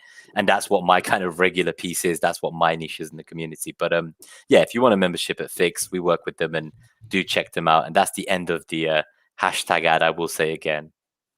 So let's have your drafts rated by Tom Stephenson with a little bit of feedback. Thank you to everyone who sent in their teams. I think we almost got 100 submissions, so we're really sorry if we couldn't get to your team today. Do kind of DM us after you've watched the live stream or the VOD, and Hibbo and I will be happy to give some thoughts on your teams afterwards if you weren't included today. Sorry to drag you into that one. So first team is from Bungle the Gooner. So I'll just read it out. We've got Backman in goal with Foster on the bench. We have Trent Alexander-Arnold, Diaz and Shaw, Rafinha, Fernandez, Salah, Buendia, Smith-Rowe, Wilson, and Watkins. And then on the bench, we have Dunk, Ayling, and Obafemi. So I'll hand it over to you, Tom. I'll let you kind of give your scoring and what your thoughts are on that draft from Bungle the Gooner. Yeah, I think it's all right, to be fair. Backman is probably the goalie I would really consider at the 4.5 range if you didn't go for Sanchez. And there's not too many punts there. Buendia being the main one. Obviously, Smith-Rowe, I don't know what minutes he's going to get. He signed a new contract. He's been given the number 10 shirt, I think. That seems pretty good. I think he could be a real bargain, but let's see what happens. I think his stats were okay last year. Nothing special, but I think with the extra minutes, if he plays all the time, and look, Nima, you've probably got a view on it as well. But yeah, I think overall that team's pretty solid. I think like he's got Wilson instead of Antonio, so a little bit probably less risk there. Overall, I'd probably, bench is good. I like that. What's your score out of 10? I don't know. I think I missed that if you did say it. I'd give that probably an 8 or a 9. That's pretty good. But yeah, it's pretty solid. And just on the Smith-Rowe thing, what I would say is if I was going to look at him, I'd probably just start with him, because if he is going to be nailed on, I think he'll be nailed on at the start of the season, and it would take a loss of form for him to then be dropped later. So while he is kind of starting that Brentford game, that's quite an exciting one to attack, I think. Yeah, and I think there's actually quite a good rotation with Arsenal and Brighton, isn't there? So I guess you could flip those two around. Yeah. It is.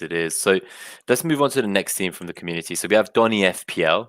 So he has Sanchez in goal with Gunn on the bench. And then he has Trent, Robertson, and Fofana in defense. He has Buendia, Smith-Rowe, Fernandez, and Salah, with Cavani, Watkins, and Tony up front. And on the bench, he has Lamptey, Gilmore, and Johnson. So what are your thoughts here? And is Donny possibly playing with too many risks, kind of going back to our earlier conversation in this show? Yeah, it's probably not too bad. There's 2 in the starting 11. I mean, it's a little bit more than what I was going for in those drafts. I think Lamptey's out, isn't he, at the start of the season? So I think he'd have to be swapped to somebody. But I think the only real issue I'd have with this team, obviously you've got the uncertainty with Smith-Rowe as well, but Cavani, not too keen personally. It concerns me with the minutes. Who's going to play? I mean, obviously he's great and he probably played quite a lot of games, but definitely when there's like the Champions League and stuff, he's going to get rotated all the time with players like Martial and Greenwood, and they've got Sancho in there, so there's a whole load of good players. So yeah, that would be my take. So And what about out of 10? I'd probably give it a 6 or something, just because of that's a big concern for me. I think Cavani's nearly as old as Marner. As soon as Dar doesn't show up to host the show, all the insults and punches come out. Poor Mariner. One thing I will say about Cavani is, in case anyone didn't know this, just before he joined Man United, he wasn't playing football for a while, like half a year, and he went and became a professional ballet dancer to stay fit. So wow, I find that pretty sexy, I'm not going to lie. But moving on, this is a safe for work show, guys. Please don't complain. Next team. So we have Chappie FPL. He's actually starting with Henderson as his goalkeeper. Obviously, we'd heard the news that he will be number 1 for Man United in game week 1. He has Foster on the bench. He has Trent, Digne, Kufal, and Dunk in defense. Fernandez, Mahrez, Smith-Rowe, and Salah in the midfield. Watkins and Bamford. And then on the bench, he has Ayling, Basuma, and Davis. So what are your thoughts on Chappie's team, and what would you score him? pretty good defensively. Yeah, defense is good. Goalie's decent. Smith-Rowe, I guess, is the slight uncertainty. Bamford, I'd wait. I don't think the fixtures. I mean, I was saying that I had Rafinha in, so maybe it's okay, but I think there are other options with the forwards, and Mahrez would be the one that would concern me with the minutes. I think he even scored tonight, didn't he? Are they playing tonight? He did. It was a direct free kick. Whether you want that to be a positive or negative thing, I'll leave that to each and own to decide. Yeah, but that's the problem. None of these friendlies change anything today. At the end of the day, we don't know. We don't know. They really don't. Do you remember when Mahrez played the best of his career, and out of nowhere, Pep would just drop him every time, and there was rumors about maybe he was like, I don't know what he was doing, but clearly he said something to upset Pep, because what other manager on earth would drop him after those performances? Yeah, so I'd give this probably a 7 or something, just because 7. a little bit too much uncertainty. But and just on Henderson there, like, do you find, like, is that something you would go near? Like, for me, I'd feel like when Shaw is fit at 5.5, it just feels like that extra 0.5 is probably worth it, especially after what we saw in the Euros as well, no? Yeah, I like Shaw anyway, and so yeah, there's one concern that you're using a Man U spot, especially if you have any idea of going to Sancho at some point. So if you're going at Sancho, Bruno, and Shaw, then you've got no room for Henderson. So if you go with Henderson, you're limiting your options. Maybe I think it's a decent pick. You know, there's not much between. I think a lot of the goalies, if he's first choice, the save points would worry me a little bit.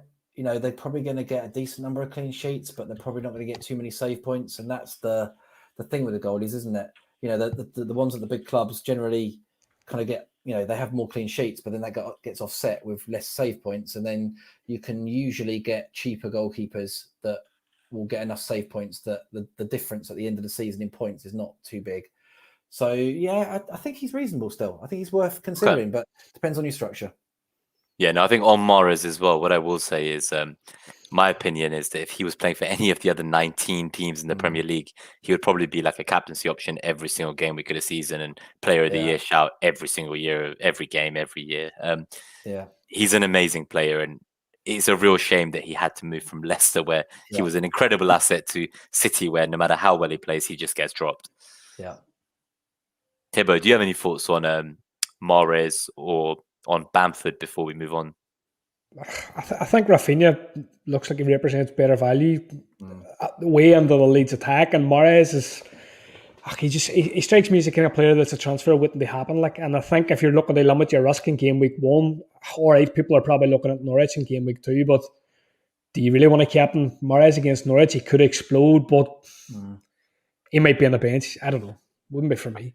I mean, last year he was at just under 2,000 minutes, 145 points. I mean, the guy still scored 9 goals and 8 assists, but only got 145 points.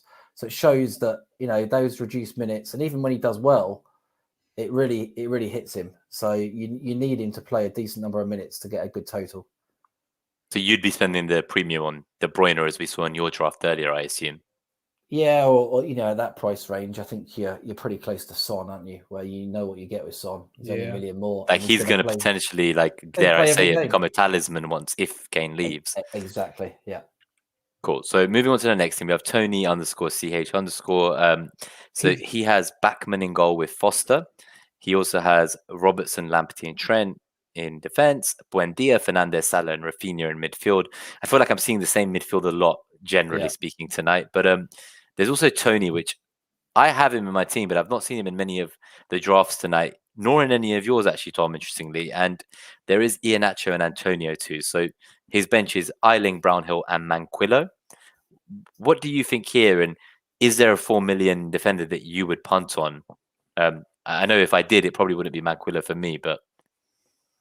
Yeah, or Williams was rumoured to be going to Southampton, but I think if is it Tellez is out now, so it sounds like that may not happen. I think it's pretty barren ground around there. I can't see one straight away that we could go for. And obviously with Lamptey out, that he's going to have to be changed as well, but he could just change him to Veltman or White or someone like that. So there's a few options. So yeah, and in terms of Tony, I'm just not sure. Obviously, he's scored absolutely loads in the Championship, but we know it's a completely different kettle of fish. I mean, you come into the Premier League and you're not going to be given the same amount of time. You're not going to. A lot of these goals are penalties. I mean, I think he scored like 9 penalties or something. So yeah, definitely his stats are going to go down. If he's not going to get 9 penalties, I doubt, in the Premier League. Brentford, they're going to be defending a lot of the time. So yeah, he's probably okay at 6.5 million. It's probably decent value, but like last season, Bamford was 5.5. I mean, is he as good a value as that? I don't really see it, and I think their fixtures are fairly tough. I mean, I think they start with Arsenal, don't they? And the concern is if he's so highly owned, like if he doesn't score against Arsenal and other forwards are kicking off, then is he just going to get sold en masse? He'll start tanking, right? That early movement and volatility we were talking about. But just to touch on Tony, does the price point of Tony put you off? Because obviously he's 6.5 million. You're looking at saying Nacho 7.5, Antonio 7.5, Watkins is 7.5, and you really don't have that direct change. Exactly. You'd rather go down to Tony if he's kicking off than go up and have to find a million somewhere else, wouldn't you? So what do you think about Iheanacho then? Because he was insane, obviously, when he did nail down his position towards the end of last season, and it almost felt like Vardy was the one being a playmaker for Iheanacho in that kind of tactics they were using. But it does worry me a little bit going into this season. I'm not sure if I would want to start with Iheanacho. So seeing a team where kind of you have a Tony and Iheanacho as the two kind of punts, you would say, because we don't know how nailed on he is, and Buendia is obviously like gone to a new team. Antonio has the glass hamstrings we were talking about. It feels like this is one of those teams where if everything kind of went pear-shaped, you would end up wildcarding within a couple of weeks, and it just feels a bit dangerous to me. Yeah, I agree. Iheanacho, I think, there's a slight concern, isn't there? Even though he was amazing last season, we know that when you have a new season, things change. And they're going to have Barnes back, Madison's back in as well. And they've got this Daka guy, I think they paid almost 30 million for. So it's not a cheap, purchase they've made there. They're going to utilize him somehow. And really, I guess I would think that Iheanacho would, in the end, take Vardy's place. But Vardy keeps going. I mean, who knows when he's going to stop? So he certainly doesn't look like stopping. Okay, maybe wasn't quite as good last season, but I'd just be worried by the minutes. I think he'll play. I think he'll probably play 2 up front, but you just don't know, do you? And could easily get taken off at 65, 70 minutes. And straight away, if that's happening, that's not really ideal when you have other options that are going to get the full 90 minutes. Like the draft we saw before, you got like players like Wilson, where they're going to be the talisman. They're going to play. They're on penalties. Probably a better option to start with, I think. And sorry, what did you say out of 10, in case I missed it? This one, given the uncertainty, probably like a 7 or something. Okay. So we have FPL Serpent is the next team here. So we have actually Meslier in goal for the first time tonight. So another 5 mil option to rival Henderson. We have Gunnarsson on the bench. We have Trent in defense with Digne, Lamptey. We have Buendia, Fernandez, Salah, and Rafinha in midfield. Watkins, Calvert-Lewin, and Tony again. And then on the bench this time, we have, interestingly, Ait Nouri. Obviously, he won't be playing left wing when the season starts. So sorry if you've been delusional enough to believe that. And Eiling and Brownhill. What are your thoughts on this team? And is Ait Nouri worrying. Is he a peak Vinagre of last season, or is he a Justin where it's like, oh, the first player is coming back, he's coming back, Ricardo's coming back, and then he never comes back. So is it that Ait Nouri actually will play and that Johnny isn't coming back anytime soon, and maybe Ait Nouri's okay? Yeah, I think there are other options there, aren't there, anyway? So I wouldn't be going for him. I don't think it's worth it. I think what's the upside you're going to get versus the possibility that he just doesn't keep his place and you're going to have to transfer him out. So I think Marcal competes for that position too. So even before Johnny comes back, and they don't have great fixtures till game week 4. So I think I agree. So wait and see for me on the Wolves assets probably. Yeah, but the rest of the team, I think it's quite solid. It's quite like Meslier. I think he's a decent option at 5 million. He'll get a lot of saves. Will Leeds be quite as good second half of the season? Will we see that second half of the season performance this season? I'm not sure, but I think he's solid. Defense is good. Obviously, Lamberty needs to be changed, but easy to do. Midfield's pretty standard, and up front, Calvert-Lewin, quite like a little bit of uncertainty around him. Richarlison maybe at the Olympics. Obviously, new manager. Be interesting to see what happens there, but they've got good fixtures. So overall, I'd probably give 7 or 8 out of 10. Very nice. I have Calvert-Lewin myself at the moment.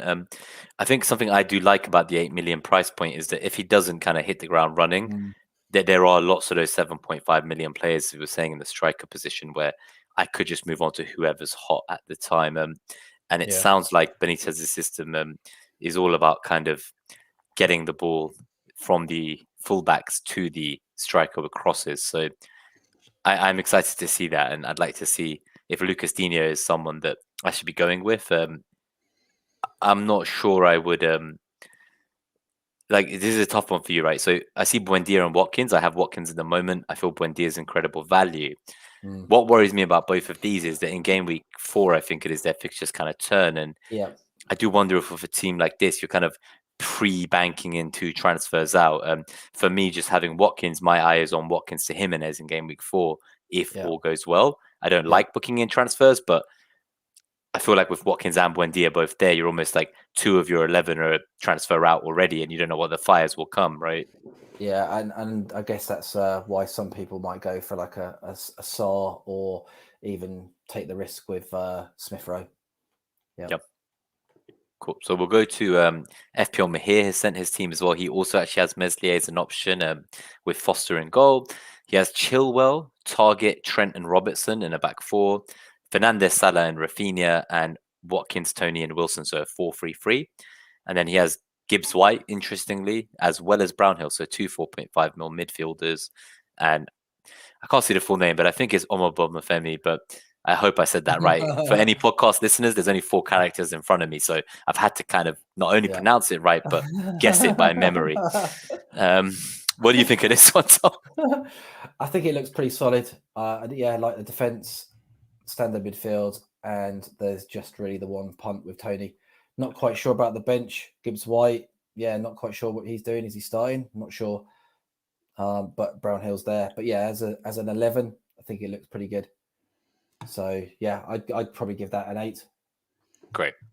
So I think, just conscious of time, I'd love to go to the live Q&A now and look at what questions people have been sending in, because there've been lots of fantastic questions and lots of thought-provoking stuff based on what you've been talking to us about tonight, Tom. So thanks for reviewing Mahir's team. I'm going to move it back to kind of the view of just us as a crew, and we're going to take the viewers' questions live. So while I find a good question, I'm just going to put this slide up.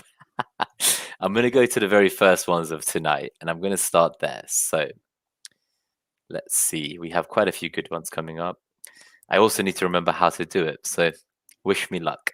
I know how to do it. You do. There's some stuff about Noble taking penalties over Antonio, but I'm going to skip past those. See in the slide deck, how do we do this? Can you cut the Kieran's team, because we were going to review his, and then we'll flick let's back, do Ashley. that. Yeah, so if we have a quick look at Kieran's team, actually, because he was the first person to send in his team, so I do feel like we did promise him we would show this. So I feel personally there's too many punts in defense, but I'll let you make your own decision, Tom. So he has Martinez in goal with Foster. He has Trent, Fofana and Cancelo, with White and Pollock on the bench, I assume. Fernandes, Salah, Buendia, and Rafinha with Brownhill on the bench, and then Watkins, Tony, and Antonio. Yeah, I don't even know who Pollock is, but then I probably didn't know some of the Championship players last year, so could end up to be a diamond. But yeah, that obviously seems like a punt. Martinez, I think, is probably a bit expensive now. I can understand why you go for him. I mean, what did he get last year? 185 points or something.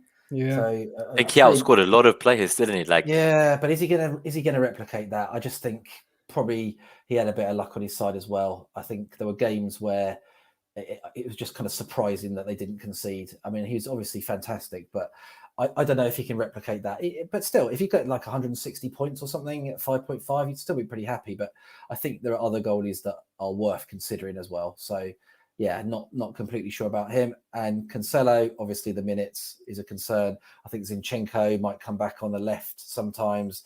You got Walker on the right. So where's he going to play? Is he going to be a bit of a rotation player? I mean, obviously he's good, but that would concern me. And then you've still got players like Buendia and Tony as well. So yeah, for me, probably too many punts, I think, across the team. Yeah, that's fair. And out of 10, what would you say? Yeah, probably a 7 or something. I think you've given everybody 7. You've been very no. Someone got an 8. There was someone who got. There was an 8. definitely an 8 out there. Yeah. There was an 8 somewhere. Yeah.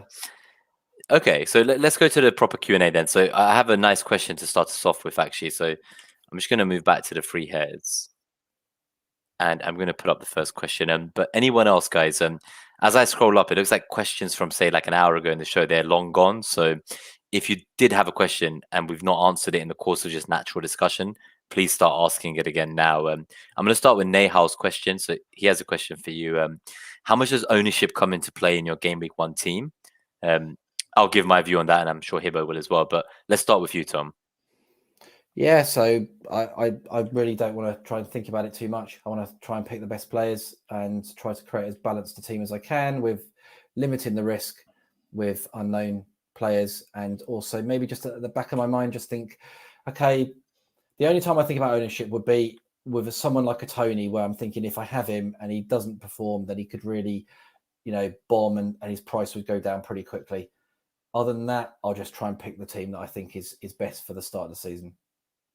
I think that's a great point, Tony, because you could just back against them really on that basis that people end up in a bit of trouble where they have to sell him because his value's tanking, because people do get a bit of price anxiety early in the season. Yeah. And I think if you've got the 7.5 position, you can just move to him if you want to, if he looks amazing. Yeah, so I think for me, what I would add here as well is I'm quite a template player. If there was this kind of style that I play, I personally try to only have maybe a max of 2 to 3 unknowns or uncertain quantities in my Game Week 1 team. So it's kind of unknown for me to go without kind of the premium captaincy options. However, when it's a kind of newly promoted striker that costs 1 million more than Bamford did last year, you've kind of warmed me today, actually, and inspired me to think that I could go for a slightly different player and just downgrade to him if he pops off and ends up rising incredibly like Calvert-Lewin did last year. And if he doesn't, maybe I can swoop in and catch him on a nice discount once the first few managers panic sell him because of a couple of tough fixtures at the beginning. Okay, cool. So we have something else here actually for you. So this one comes from B Buzzer, and he says, what transfer would you most like to happen from an FPL point of view? So I know Hibbo mentioned Haaland to Chelsea earlier, and we talked about White to Arsenal as things that could be happening. Are there any transfers, either of those two or any other ones that you're inspired by? I don't know. I'm not really that inspired by any of the transfers to clubs. I guess I would. Well, yeah. The one that I kind of don't like is Kane. I think if Kane goes to City, I think that's kind of a negative because it just feels like so many people will perma-captain him. I just think it reduces the amount of decisions that we have and the possibility we have to pick slightly different teams. But yeah, in terms of the other positions, I mean, don't know really. Be interesting if we saw Haaland. Obviously, he's a good player. Be interesting to see if he can do it here. I mean, I would imagine he can do it here. He looks fantastic, but yeah, can't really think of any others. How about you, Hibbo? Is there any transfers you're really keen to see happen? No, well, obviously Harry Kane.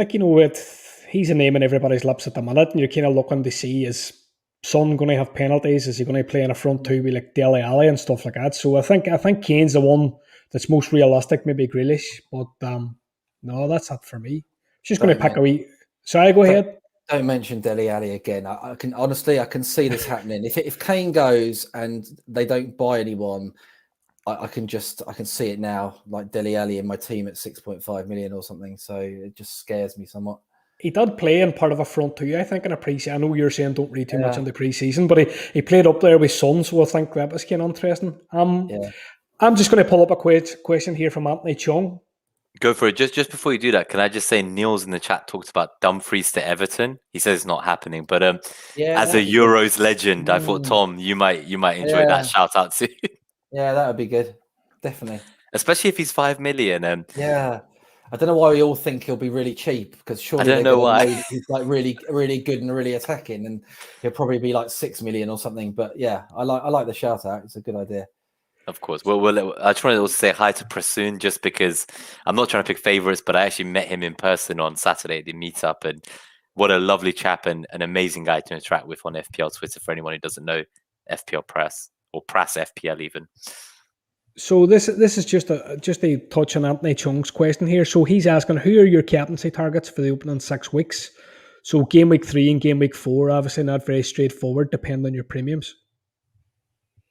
Yeah, I mean, I guess I would try to use, if I had Salah and Bruno, I would try to use them as much as possible. But like you say, 2, you've got the City game. I think it's against Norwich, isn't it? And yeah, in 4, it's a tough one. Newcastle, I think, have played against Man U, so I guess Bruno wouldn't be bad in that one. So I'd feel okay with that. But I think it's more game week 2. I'd be a bit worried about City. But are you going to bring like De Bruyne in just for that game? I'm not sure. Difficult one. But I don't think I'll bring a Mahrez or someone like that. It's too much of a risk that they just don't play. What do you think about I know that in game week 3 Bruno plays, I think, against Wolves. Game week 3 keeps being talked about as like this horrible week, but surely if most of us have Salah and Bruno in our team, like I'm okay surely Bruno versus Wolves is like that's exactly what you've said all stream, like captain a premium against anyone. Like unless literally, it's like Bruno's got Chelsea or something, then I'm fine with it. Yeah. That's what I was thinking, and I saw on the wire you mentioned that you wouldn't bring in like a City player just in game week 2 to captain them, unless you were intending to start with them in the first place, I guess. But you wouldn't just move there for the one move for the captaincy. Exactly, and you know what the situation is, right? Those first few game weeks, there is going to be chaos. Like half the team that you thought was good isn't going to be good. You're going to be trying to think about other players that have just told. You don't really want to be in a position where you're thinking, okay, I'm going to swap my De Bruyne in and maybe flipping back to Bruno, and it's just kind of too much planning. Basically, I think it will lead to hits. What we were saying, right, about not pre-booking in transfers, not too many of them anyway, at least. Yeah, definitely. I've just pulled up another question here. So this is from Praz, so Praz FPL. So his question for you, Tom, is if Grealish goes to Man City, do you see him as a better or worse asset FPL wise? I see him as worse just because of the minutes. It's as simple as that. It doesn't matter. The guy's brilliant. Love watching him. At Villa, he's the main man. And so he's going to play the 90 minutes. So you know what you get with him. And while at City, he could look great again. He probably will. But all those different players, what minutes is he going to get? He's definitely going to get rested sometimes. He just won't play. So, you're going to have a player at, again, 8 million. I think he was a touch cheaper last year. So, it's fairly expensive for a player that just may not play. So, unfortunately, even though I like him, I have to say I think worse.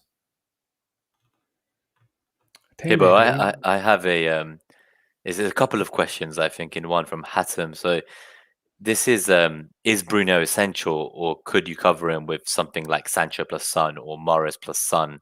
Like, what are your thoughts on that, Tom? And then we'll come to the other question afterwards. Yeah, so I don't think any player usually is essential, but I think you know what you get with Bruno. He's obviously a good fantasy asset. And while I appreciate he had 10 penalties last year, scored 9, Do I think he's going to get that many this year? Probably not. So I'll be surprised if he gets the total that he did last year. But still, you know what he gets. You know, even though he's had the price rise, I can see myself changing him maybe for De Bruyne, depending on if there's good runs. So while I don't really want to do it for like single games, if you can identify, like, I think it's game week 8 to 10. I think there's like about 3 or 4 Man City really good games. I can see why you might flip to him there and then flip back when Man U have that mega run. I think from what is game week 14 maybe 14 to 27 or something. Where obviously there you're going to need 2 or 3 Man U players. So yeah, I can see why you could bounce around. It's obviously, it gets a bit complex if you're moving around too much, but I think if you're doing blocks where you're looking at least for 4 or 5 games, I think it's a possibility. But yeah, do I think it's essential? No. As I just said there, I think you can move to a KDB, and depending on the fixtures, I think it can be absolutely fine. Would I want to cover him with a combo like with Mahrez and Sancho? And that's a different thing. For me, they're not premiums. They're not the same, as KDB, Salah, Bruno, Kane. So I would feel a bit uncomfortable with that. You wouldn't feel confident like perma-captaining them 38 weeks compared to any of the other players you listed, yeah? No, and it depends what other players you've got. If you've got 2 other premiums, you're fine. But then the rest of your team might start to look a little bit worse for wear. So, yeah. So what are your thoughts on, I guess, just Hatim's final question, what are your thoughts on Callum Wilson? Yeah, I think he's a decent option. He's obviously, like, I don't rate him as highly as, say, an Iniacho or an Antonio, but the difference is that he's the main man. You know that he's going to get the minutes and he's on penalties. So all of those things, being a talisman at his club, I think it means that he's a decent option still. And I think he'll do okay. I mean, what did he get last year? 134 from 2,000 minutes. So he got injured a bit, didn't he? I think if he plays more minutes, then you could get 160, 170, which I think at that price at 7.5 is pretty decent. I think starting fixtures are fantastic, aren't they? Yeah, I think they're okay. Yeah, well, West Ham, Villa, Southampton. It's okay. I know Newcastle's not the most attacking team, but let's say, for example, they get Willock back on loan, then maybe that would make me a bit more excited about a Wilson pick and how he frees him up. But But the thing about Wilson is Newcastle are that crap. He just hoovers up the bonus. Yeah, exactly. I think he has like an 80% goal involvement or something. If Newcastle score, he's pretty much involved in some way. I have a question from Dan, the FPL Way. I'm actually going to put up a slide as well because I don't know where he got this from, but congrats, Tom, if you did. I don't think you did, but he says congrats on finishing second last season. I know I was speaking up your record. He means the HOF, I think. He means the Hall of Fame. Oh, and the Hall of Fame in general. Okay. Oh, okay. Fine. That makes a lot more sense. Okay. He was going to ask what you were going to do differently this season, but for anyone, because there's a lot of live viewers that perhaps weren't here at the beginning, for anyone who didn't see Tom's record, I'm just going to pull it up on screen while you answer this one, Tom. I'm going to remove the question though, because it seems to cover your face on the video. But yeah, what will you do differently this season? And congrats on the Hall of Fame number 2. Perhaps not OR. Yeah, I guess, as we spoke about, I'm going to try and be a bit more conservative in terms of the punts and the unknowns. So picking players from the Championship or those from abroad, I'll try to limit that. So as you saw in a few of those drafts I only had probably 1 or maximum 2 players who weren't in the Premiership last year, and where you kind of feel pretty secure in roughly what points they're going to get. So that'll be my biggest thing. And I guess, definitely try and maybe save some money. If I can save just $500,000, I'll think it's an accomplishment. So yeah, that'll be my other aim. Fantastic. I'm going to then go back from the slide then, just for anyone on audio listening as well. So I guess you've hopefully not skipped to the end if you're on audio. But yeah, so Tom has kind of 6 top 10Ks, 5 top 5Ks, and his last 3 finishes at 1,800, 300, and 1,200. So these are just incredible numbers, especially considering how many players there have been in the last 3 years. So yeah, very well deserved Hall of Fame rank. And I'm going to go back to then the 3 of us. This is kind of, I think it might be I honestly don't know if this is a real question. I hope not, but we'll put it up anyway because Dele Alli at 6.5 is interesting. So Lego Mane, he asks, is Dele back on pens? I don't know, is he even playing? What do you think, Tom? Yeah, I have no idea whether he's back on pens. I presume we're factoring in Kane going, but yeah, I just have bad feelings about this given last season and having to wild cards pretty much because Dele Alli was in my team and yeah, it wasn't good. So it sounds like you did have a fair few punts then against your own rules and still yeah, somehow got a 1K finish. Yeah, well, yeah, I had to act quickly to sort it out. But You're putting out a lot of fires, it sounds like. yeah, luckily you have the wild card, but yeah, you generally don't want to try and use it in game week 3, but had to do so last season mainly because of this guy. So I guess that's the lesson for me. That's really. the lesson. I hope they listen to you and take your wise words on board. Yeah. So we have another question from Neha, actually. And please do keep sending in questions, guys.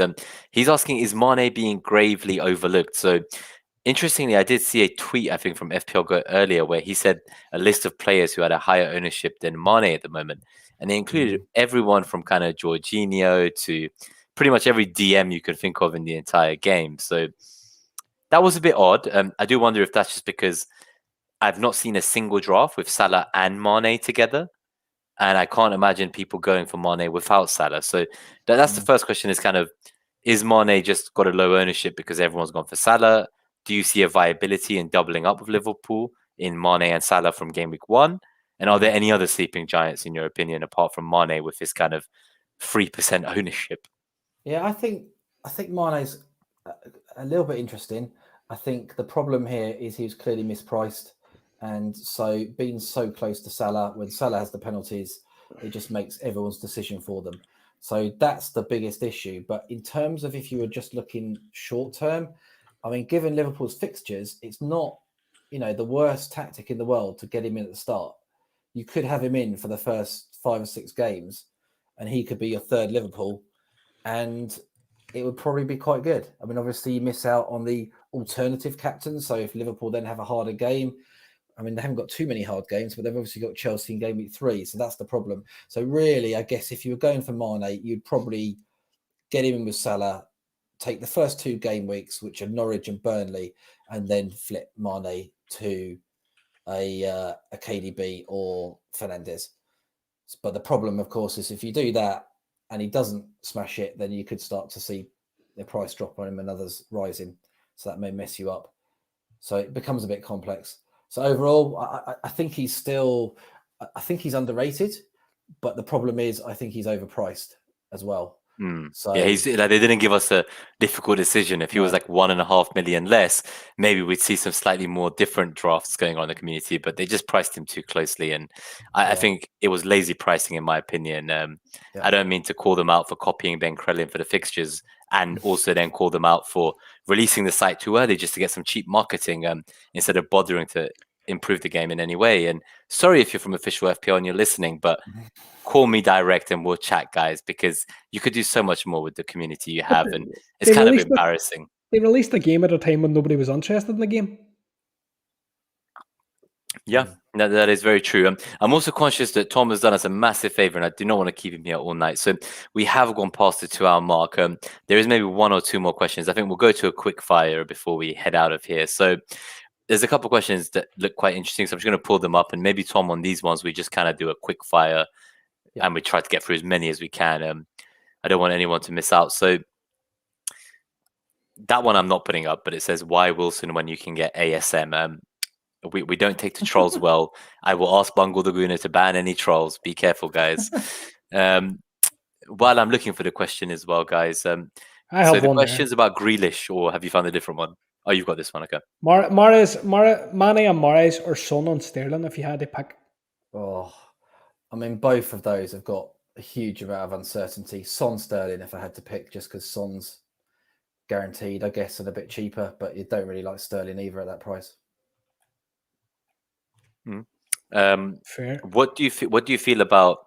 So from Anthony Chung, what do you feel about Grealish moving? And everyone's kind of talking about Grealish at City and whether he's viable, but actually Anthony's asking about what happens to Villa once he leaves and how will it affect Villa, and when they lose that ball carrier, like, will they concede more chances? So from a defensive point of view, does that kind of put you off someone like Martinez, I guess? Yeah, I think if you have a player like that leave, I don't think it's a good thing. I think you take away some of their threat. some of that, he would often carry the ball in transition, win free kicks. So yeah, I think that's a little bit of a problem. So I can see them coming under more pressure than they were before. So I don't think Grealish leaving is a good thing. Obviously, they've got Buendia, who should be maybe a decent replacement. But overall, yeah, I think that makes them a worse team. I agree. So Nasu asks, do you plan to start off with Shaw considering the injury? I know we saw Shaw in many of your drafts earlier. What are your thoughts on that? Because they've now said Telles is injured too, right? Yeah, I mean, I've seen Shaw in lots of Twitter photos and stuff where he seems to be having quite a good time. I'm not sure how injured he is. So well, he played the entire knockout rounds for England apparently with the injury, right? So yeah, I think how injured are we saying? The problem might be is him maybe losing the weight that he might have been putting on with all his partying. So that's probably a bigger concern. But in terms of the injury, I don't think he'll be injured when it comes to the start of the season. But yeah, got to listen to any press conferences, etc., and try to get some info. But if it looks like he's playing, I think I'd get him in because. Yeah, I don't think you want to start moving to players that you really like later on. It's just, yeah, you've got other things to deal with. No, that's a great comment. I just wanted to say on that front, there was something, Hibbo, so you go ahead. I'll pull it up after. I was going to say, well, we asked the last question, but yeah, well, I just feel that the questions are all coming. So maybe we asked the question of Tom of how do you feel? Because it's 11:40 p.m. here in the UK. I don't know where some of our viewers are. I think it's the morning for some of them tomorrow. But how are you looking? Do we have one more question in you, or are we looking to get out of here? I don't go to bed early, so yeah, I'm fine. Okay, well, if you don't have a hard stop, you put your hand up when you need to get out. Hibbo can't escape his prison. We didn't get to 100 likes. We only got to 65. You can go home tonight and sleep with your, have a nice evening. But Hibbo is stuck.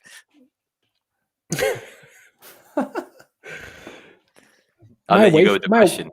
My wife watches this show now, so she's going to be seeing all this interior design stuff. She'll not be happy.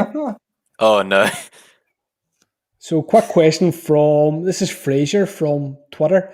So, we're saying, quick question about price rise. Do you sometimes get players who are rising, but you don't necessarily like the player or don't need the player? So, do you strictly chase the price, or do you have to have an interest in the player? Yeah, I'd never strictly chase the price. I think that's a bit crazy. Like, if you don't rate the player, you're going to be stuck with him.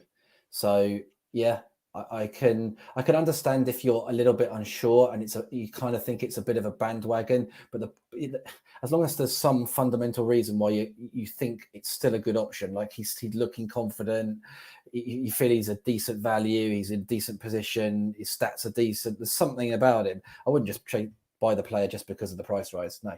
No, there should be a lot of other players where they're getting price rises who you do rate. So I'd go for them instead.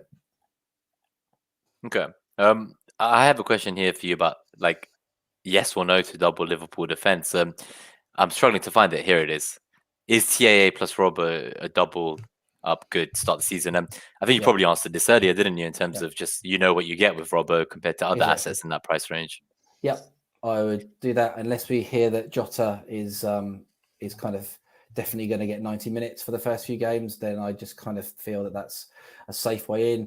As I've said before, the only consideration is how that then works with the rest of your structure and whether you are missing out on like a 7 to 10 million midfielder that you might want or some other forward. So, decent. We have a similar question as well. So from Lenz Gabriel, one of our co-hosts of the show, he says, how do you rate the 6 to 6.5 mil mids compared to the defenders? So similar kind of topic of, say, a Rafinha versus a Robertson or Smith Rowe versus Shaw, Sarr versus Chilwell. What are your thoughts on that? Because I know in the past, the template was always the cheapest defense you could possibly fathom, right, in the early days of FPL, and all the big hitters up front. Yeah, it's difficult, isn't it? I mean, outside of Rafinha, I don't think there are too many really, there are too many options that you definitely know what you get. There's a lot of championship players and, players like Smith Rowe where you're not quite sure about the minutes. So, to be frank, I'd probably favour some of these defenders. Definitely Robbo. Chilwell, probably a bit of uncertainty there, but surely Alonso doesn't eat into too much of his game time this year. So I think Chilwell is a good option, definitely from game week 7 or so when they have good fixtures. I'd be really looking at Chilwell. And you could start with Robbo and then flip to Chilwell in game week 7 sounds pretty good. By then, Alonso, hopefully, you know, Alonso's been linked away, I think, again. has he? Yeah.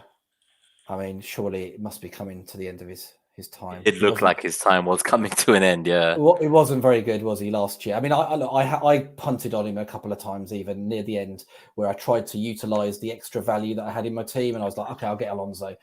It was pretty disappointing. Yeah, no, I remember many captained him, including my friend FPL Pig the Singer. He felt like he had to captain players, I think, just so he could sing songs about the pain, so we would pity him. But yeah, no, it's a shame he can't come to the UK due to kind of obviously COVID issues. He was hoping to come to the Fantasy Football Fest on the 13th of August, but it does not look like that's possible for him, sadly. I'm looking. There's people asking, can we rate their team? I'm sorry, Finlay. I don't know if you sent it in advance, but it's not in the slides, so just contact me and Hibbo afterwards. Prasoon wanted to know, are you Bruno or Bru? Yes. I guess yes, but it depends what happens with other players. So, as I said before, don't think he's essential. Don't even think he's going to get as many points as last year, but he's still a good fantasy option, and he'll get quite a few. Might get, if I was going to guess, 220, 230 points. So he's still a very good option. Will there be other players that emerge? Possibly. We don't know what's going to happen with Havertz. We don't know what's going to happen with Sancho. So there could be other options, but yeah, overall, I'd say yes. I'm not going to dismiss him. I think he's a good option. Great. I have another one from Tinesh. So this is FPL_TT on Twitter. I feel like we did maybe cover this a little bit earlier, but we're doing a rapid fire anyway. So he asks, do you chase price rises early, especially given that volatility early on, or do you play safer due to COVID? From my memory was that you said you just kind of took the hits anyway, because you're used to taking those hits early. You kind of go for that early on, don't you? Yeah, definitely chase the price rises, but within reason. You don't want to make too many hits. You don't want to make too many rash decisions, but at the same time, you do want to try and build value where you can, and especially get players that you feel are really good. So, yeah. I need to wrap it up. I think I'm getting a lot of messages saying that this is our longest show we've ever had in history, but it's also the most live viewers we've had. So thank you for your patience, Tom. Sorry for keeping you so late into the evening. There are many other questions we couldn't get to. I apologize for that, guys. Tweet the three of us during the week and we'll speak to you. But Hibbo, can I ask one final question? Oh, it is your own question now. This is my own question. Yeah. Obviously, we have like money league rivals. So like you have somebody in like your money league, and it can get quite tense at times. Have you ever had any contact with Fabio Borges, Hall of Fame #1? No contact. No. It's just like a silent rivalry. Yep, silent rivalry, and the guy needs to have like a 500,000 finish or something for me to go over him. He's a very good player, clearly, and very consistent. So it's something to aim for, but unless he has a bit of a mare, then which, to be frank, I'm likely to have before him by the looks of it. So yeah, he's clearly very good. He is definitely someone quite impressive as well. But I do feel that we don't really see him involved in the community as much as you. So you'll always be our favorite. And in my mind, you're #1 Hall of Fame. So fuck what Scout says. Sorry for the cursing. But guys, so in case you can't see on the bottom of the screen, smash like or get out. I'm going to kick you out soon anyway. So smash like before you leave, please. It's been amazing, Tom. We've really enjoyed having you. Thanks for bearing with us. I know that we've perhaps not had as many hiccups as before. So you've made us be on our best behavior. I don't think Hibbo's even had a drink tonight. No, I was drinking water. And that is a first. So you must really have starstruck him there, Tom. Yeah, no, thanks for having me on, guys. It's really good.